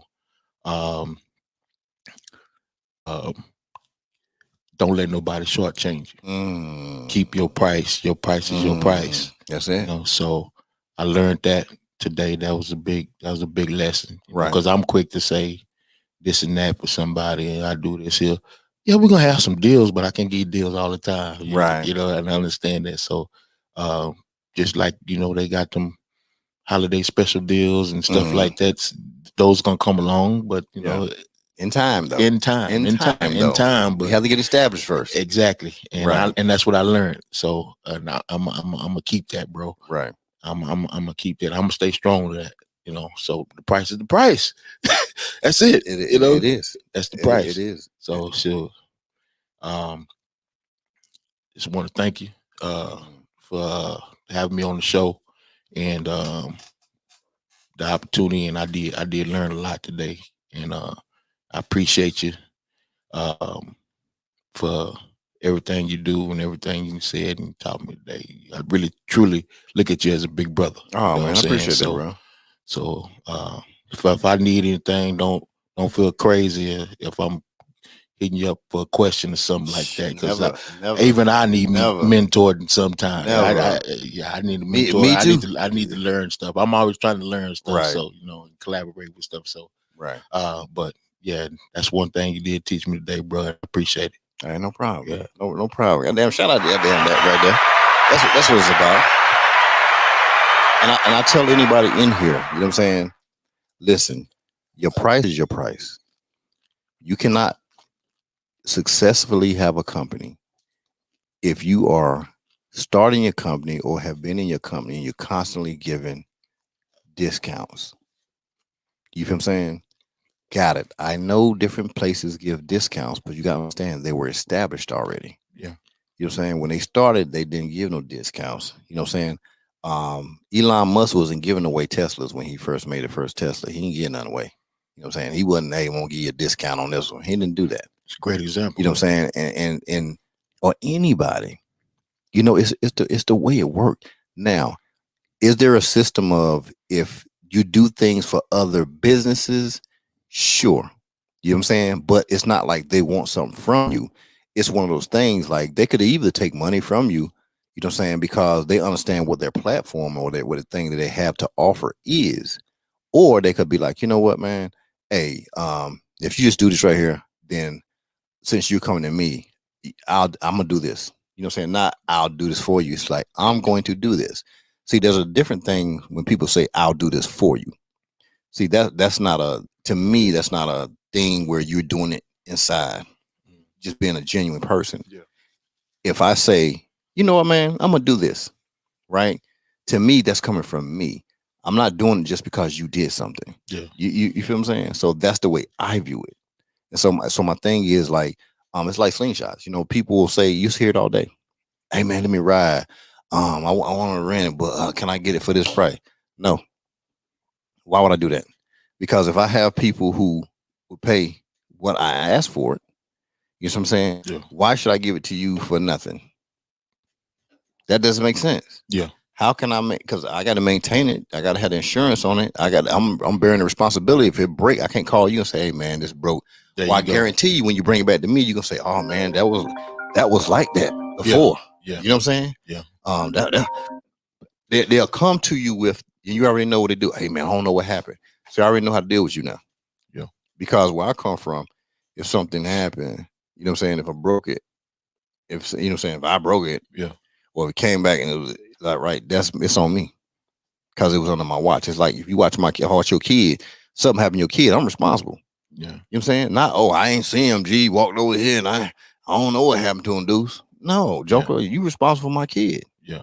Period. So don't come back finding the issue. Now you come back, you know what the issue is, man. This right here, I don't know what it was. Yes, you do. You know what it was. Yeah. You feel what I'm saying? You know, so that's what you have to watch, and that's what people would do all the time. You know, let's see, what did she say? You both okay. I'm gonna get to your point too, Teresa. You got good points on there. You have to we have to hold stern to what we believe. Joni can't give these candles away. You feel what I'm saying? Exactly. She can't give them away. It's even the candles she gives me. She give me in these glasses here. You know what I'm saying? Because one, I was just like, yo, don't give me. I don't need all the top stuff like that. So she found another way to put them in something that I could burn them and I could talk about them, but it ain't gonna be as cost effective. You know what I'm saying? It ain't gonna cost a lot of money to do it like this. You know what I'm saying? Like this, right? Because it makes sense to me. You know what I'm saying? 100%. And then but okay, so even with that right there, I love it. She did this right here. I can't be like, oh, well, my platform is going to continue to grow, right? And I know my platforms continue to grow. Yeah. I'm going to walk in more rooms. I'm going to walk into more and have it accessible to different people. Now, I'm going to tell you how some fake jokers do. Mm-hmm. Oh, man, or I've been doing this, so you need to give me some of the money that the G5 candles are making. You know what I'm saying? So, and people probably was in her ear in the beginning. You know what I'm saying? So I made it publicly. I made a video. Hey, I would never want any money from these candles. You know what I'm saying? Ever. You know what I'm saying? I made a video saying now it's permanently. I can't go back and change my statement because I said it. You know what I'm saying? Mm-hmm. And I think I even did it just to prove to somebody else. You know what I'm saying? Just to shut them the hell up. Yeah. Because I don't even think that way. Yeah. I don't even think like to try to do something like that to somebody. Mm-hmm. But when you around people and that's all they think, then it's like, yo, you got to think to these mule-minded ass people. Yeah. You know what I'm saying? Yeah. So it becomes that it's Ja Juice. I like Ja Juice. Do I say it all the time? And this is how I wound up going on the side of the damn, and you got to get on the other slingshots too. Because one, I wasn't saying it enough. You know what I'm saying? I was streaming across the bottom and I felt bad. I called them. You know what I'm saying? Just out of feeling bad. I'm like, yo, even though that they ain't asking me to do that, you know what I'm saying? I just did it on myself. They came to the show and I liked it. And but I felt like I wasn't doing it enough. You know what I'm saying? I said, yo, I had planned on doing this thing. You know what I'm saying? And before he even came, he was coming to me to say, hey, I want to blah, blah, blah. I said, no, why you be quiet? Because I was already doing something. Yeah. You know what I'm saying? I'm already doing something. Don't worry about that, right? And then it's because I said, hey, well, okay, well, I can go ahead and tell you now, cat's out of the bag. My thing is just I wanted to do that because one, I felt like I wasn't promoting it enough. I like it. And I would forget I had a show and I would kind of forget about talking about it because I get into the conversation. So I would forget to say something about it or whatever. Like, so this way I already know. You know what I'm saying? And trust me, people be asking me all the time, you know what I'm saying? Or they like Vanna be on that one over there, you know what I'm saying? He'll be places and people ask him because one, he is celebrity, and so he's riding the slingshots, whatever. and he pays too. You know what I'm saying? So he's a celebrity and he pays. You know what I'm saying? But people think because they cool with me, oh, I ain't got to pay. Yeah. Well, no, they don't think that because they ain't how I roll. But you know what I'm saying? But oh man, let me know if he do it. You know what I'm saying? If he do it, you know what I'm saying? He probably would have a reason. You know how people with celebrity they come at you like, oh, man, I don't want to pay for nothing like that, but they do. You know what I'm saying? So come on. Yeah. Because one, he respect the business. He respect them a business, man. He respect business, period. Because can nobody go get him and say, hey, let me get a tattoo for $2? You know what I'm saying? That ain't gonna fucking happen. Yeah. You get what I'm saying? It's a business. You know, so with that, we have to understand that those things do happen like that. You know what I'm saying? Period. But it's not about, hey, give me some juice for free. Javon. Well, I only want some juice for free. You know what I'm saying? Yeah. It's like it's a trade-off in what we're doing because one, it's like, okay, hey, I'm gonna make sure that I'm going to actively make sure every day, you know what I'm saying, that they know this product is out here every day. That's good. How many people will buy your stuff that's gonna make sure the product is out there every day? Yeah. They're not. You know what I'm saying? They'll talk about it sometime when they're drinking it, they'll talk about, hey, yeah, blah, blah, blah, in casual conversation, but I don't deliberately do it. I can't do a bunch of stuff like that. That's why I don't talk about a bunch of things because it wouldn't be fair if I just had a whole table full of stuff and I'm like, oh yeah, and then this right here. Oh yeah, and then this right here. See, that's not being real. Yeah. I'm only gonna talk about things that that I don't make a dime off of, minus, you know, whatever. But but you know, stuff I talk about, if I talk about 1186, they don't give me $1 for nothing. You know what I'm saying? Yeah. You know, it costs me to talk about 1186. Yeah. It costs me to talk about 1186. You know what I'm saying? I have to pay for it and to talk about it. You feel what I'm saying? So I don't make no money from 1186. But guess what? I drink the water. Yeah. You know what I'm saying? And it's a choice. You know what I'm saying? I get to have that choice now. So that's good. Period. You know what I'm saying? I got a candle. Ain't nobody else give me a damn candle. But Johnny did. You know what I'm saying? And let me pick the smells to make the candle. It's loud. Nobody ever came to me with no shit like that. Yeah. So how could I sit here and be like, oh yeah, well, give me this much money off of everyone to sell? Yeah. I don't got time for that, man. No, because it's popping. It's a trade-off. Yeah. It pop. That means I pop. They buy it. You know what I'm saying? People see it and they smell it. Oh man, they might even know nothing about 5 cast and G5. Yeah. But now because they seen it and they smelled it, they're like, damn, that smell good. Yeah. Well, you come up with this. Yeah. You're like, oh yeah, it was this podcast to do G5, blah, blah, blah. Now, there you go. It's a trade-off. Yeah. You get what I'm saying? Yeah. Or I'm in a certain room, I'm going somewhere. And like somebody got this candle a couple days ago. Somebody got a candle. And out of the state. And they were like, damn, this thing smell good. You know what I'm saying? One, I got tempted tummy. You know what I'm saying? That blue magic. I get that blue magic on them. Right? You know, nothing happened. Then they hit me back some days later. Was like, yo, hey, that candle. Oh yeah, you get it from here. I give you your first fix. Yeah. You know what I'm saying? But you know what I'm saying? But you hooked on the smell now. Yeah. You want that fix. Okay, you want the fix, go order that thing then. Yeah. Go ahead and order it. Because it's a business. They're not gonna make any money off of this right here. You make more money than everybody. You know what I'm saying? It ain't gonna hurt you to put your little debit card and put it in the system and get some stuff sent to you. Yeah. It ain't gonna hurt you. Yeah. To do that. Yeah, you're right. You feel what I'm saying?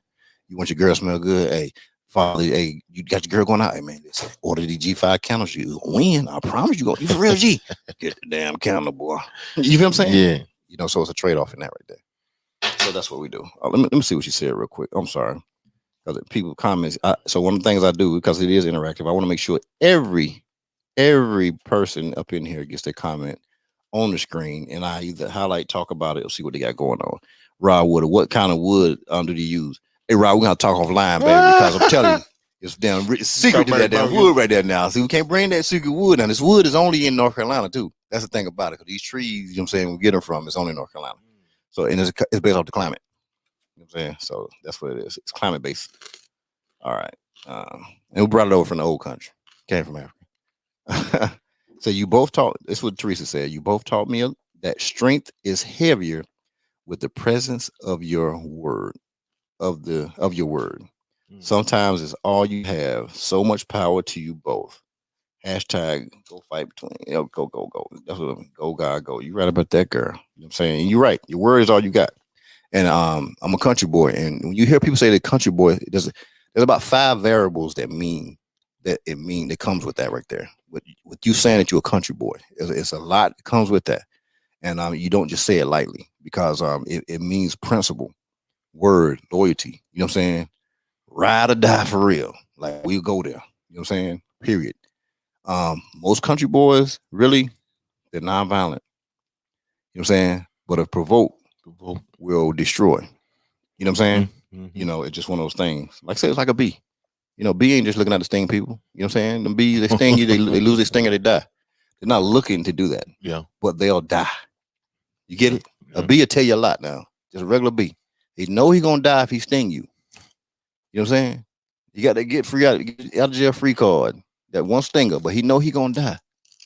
But he'll sting you if provoked to sting you. You know what I'm saying? So that means he accepts his fate. Y'all better look at nature, man. Nature tells us a lot of things. Tony M, thanks for coming through the 5 class. He appreciate you coming through ice cold. You know what I'm saying? For sure. Tony M, that's my man. Let me help you with this.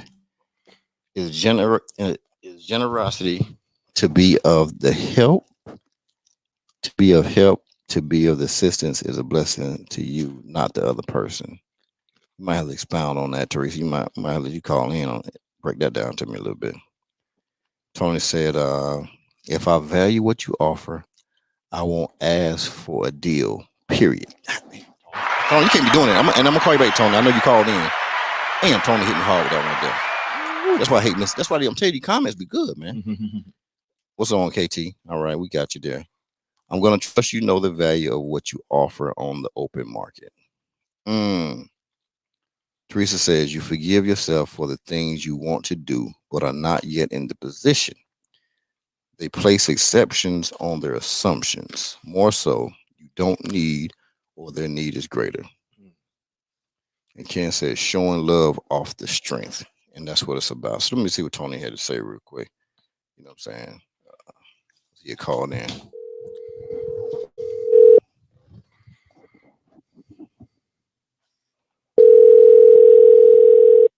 Yo. Hey, man, I know we were talking about that country boyology in here tonight. Yes, sir. I know you saying, hey, man, stomping your feet a couple of times in there. Boy, you let me listen. People looking at me like I lost my damn mind around here. Look, I'm going to praise dance and everything. God dang it. What you got to put out on that thing, man? Huh? I said, what you got to put out on that thing? Listen, well, let's see. For a country boy, looking a man in his eyes is a big deal for me. The other thing is a handshake is as good as a contract or whatever. You see what I'm saying? If you tell me, if I tell you I'm gonna do something for you and I shake your hand, we shake on it, you can expect me to show up, man. Period. You know, I'm coming. I'm gonna be where I'm supposed to be. I just hope you is too. That's it. You know, but if you ain't, then we'll have to discuss that further. Yeah. You know. But man, listen, I appreciate you coming through, man. Richmond, I know where you're from down there. It's country too. You know what I mean? Is it running relays barefooted around? I'm telling you, boy. Listen, you might not have been on a dirty road, but just barefooting it, god dog it. You know, so,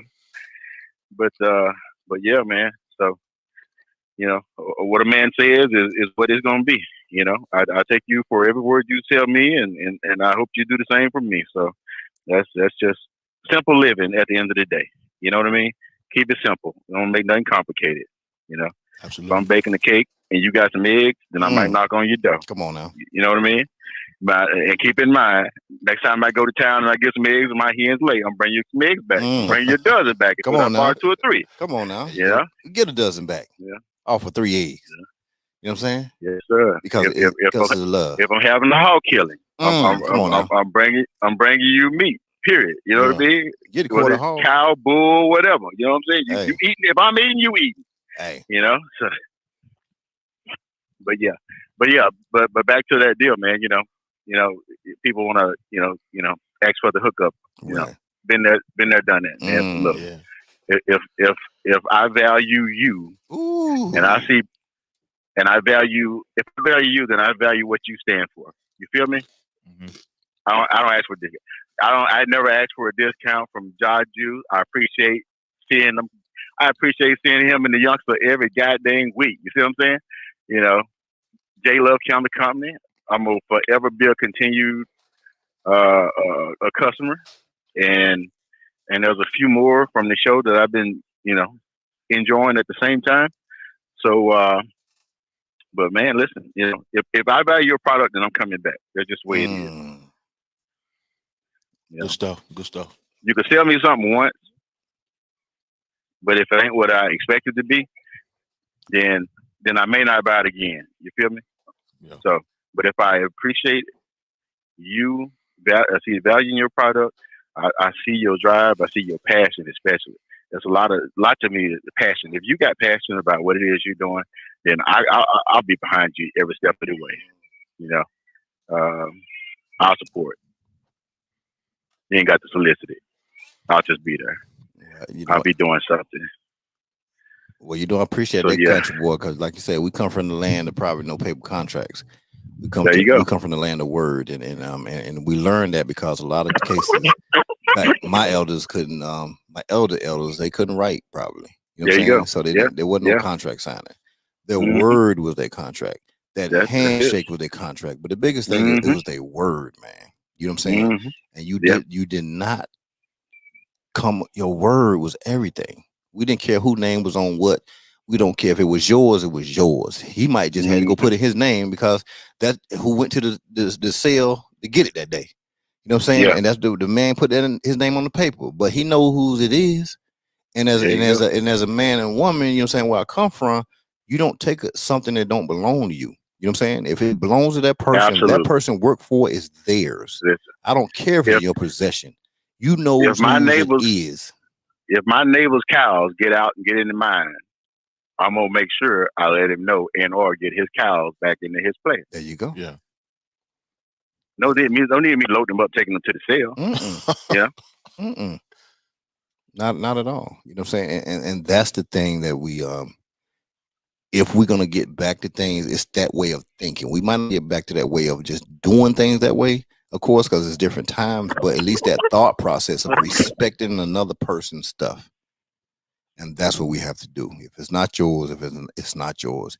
If you didn't work for it, it's not yours. If you didn't break a sweat for it, it's not yours. Period. I don't care what no law say. I don't care what no book say. I don't care what none of that say. Because one, you won't have enjoyment with it because you know it wasn't yours anyway. Yeah. And you ain't gonna prosper from it. And you're probably gonna wilt behind it. Because you bragging about something that you didn't work for, not 1 ounce for. You know what I'm saying? And so, and that's just the way it go. You do stuff, even in partnerships or groups, whatever. If I bought something, if I went to the store and I had to buy this right here, and you gave me the money to go buy it, and I went and bought it, guess what? The people put my name on the paper, but guess who it belonged to? The person that gave me money to do it. That's who it is. Yeah. So when things go south, left, right, or whatever, guess what? My thing is like, hey, this is yours, man. You know what I'm saying? Yeah. Well, I got your name. I don't care. It's yours. You know what I'm saying? It's yours. You know what I'm saying? Oh, well, I thought you would try to fight me for. Why would I try to fight you for something that ain't mine? That don't make sense. But you used to because you were trained that way and you've been in stuff that way that's how you've had to deal. Yeah. I didn't have to deal with that. I didn't come up with that way. Yeah. I came up with people who are honorable, who's like, yo, because it doesn't matter. Because one, we getting this to work for a purpose. You know what I'm saying? That's why people in other countries can come to this country, right? And they work their behind off, right? And they send money back to a pool to bring other people back over here. Yes, now, sir. one time did they cry about, oh, my money got you here, or my money is the reason why. There ain't nobody said that, but yet we will. The ones that were bred here, we would do that though. Yeah. Well, you wouldn't have been here if it wasn't for my stuff. See, it was about the movement. See, we can't get over the movement process. Yeah. That's why we want free juice from Jar Juice. That's why man, why your juice this much money? Man, I can go over here and get it for this. Well, you're right, you can. So go ahead over there. Yeah. You can. You know what I'm saying? But I bet you won't get somebody who cares about the juice. And I bet you don't know if that juice was fresh today from those other people over there. Why? Because they just running a juice meal. Yeah. You know what I'm saying? They running a juice meal cut with water. Yeah. You getting that cut. You know what I'm saying? That's what you get from over there. This was fresh. I know. And it was all the juice. Yeah. That's the thing about it. Real but see, juice. people are not thinking that way. And that's why they're doing that, man. And then want somebody to discount them this right here. You don't work your behind off to get what you got. But now they're a liability, but they want you to give them something for free for them to be a liability. Yeah. That don't make sense. I ain't gonna get on no Risk preacher's and thing. no reward. Yeah, we ain't doing that. Listen, man, like I say, listen. Value yourself, know your product, know your value in your product. Mm-hmm. You don't have to sell it. You don't have to, you know what I'm saying? You can it sells itself. You sell yourself. Right. If somebody's really wanting to do business with you, they ain't asking you for no damn discount. That was good right there. You just hit the man on that tone. I'm gonna close out with that right there, bro. I can't even go after that right there. What you just said. That was the truth. That was the truth. But man, Tony, I appreciate you as always, brother. You know what I'm saying? No doubt. Holler at me when you're done there. Okay, I would definitely do that. All right, later on, y'all. All right, thanks again. All right. Hey, y'all. This was a great show. I say that every show too. You know what I'm saying? And it's because they're all great shows because everybody has their own perspective, their own story, and everybody's unique and everybody has a wonderful story. And nobody's story is better than anybody's. That's why every show is a great show. Yeah. That tells us we walk in all different walks, but no show is better than any show because everybody has something and everybody is great.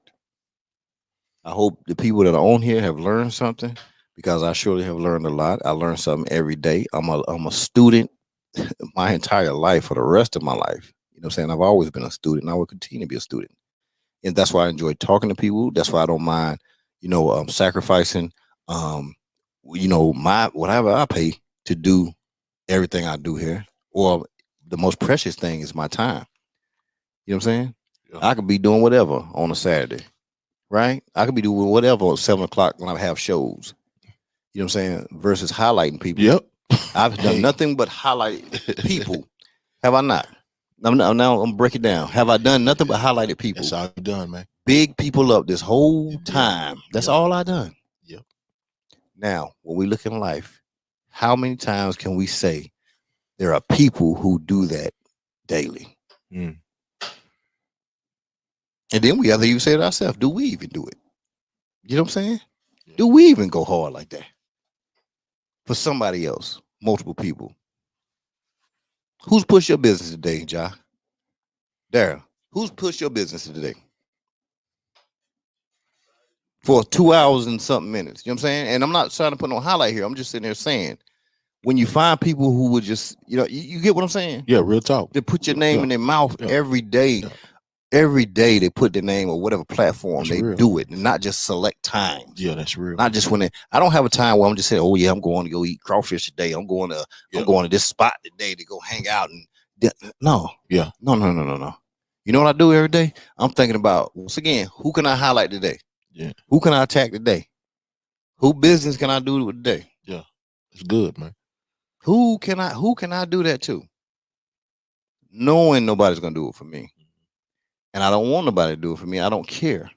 But I have to say it to make a point, though. Yeah. I say it to make a point. Because we have to make points. Yeah. You know?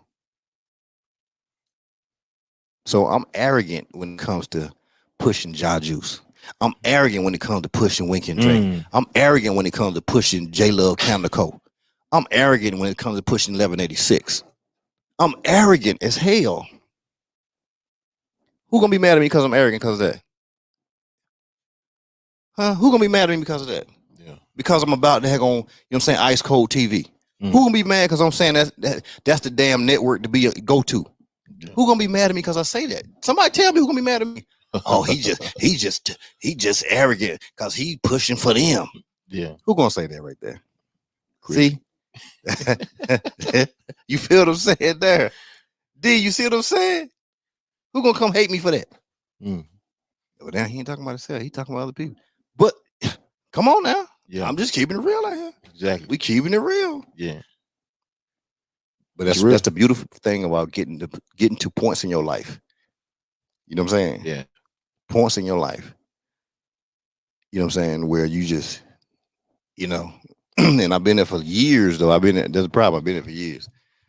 Is don't give a damn about what nobody think about me. You can't say nothing about me. You can't hurt my feelings.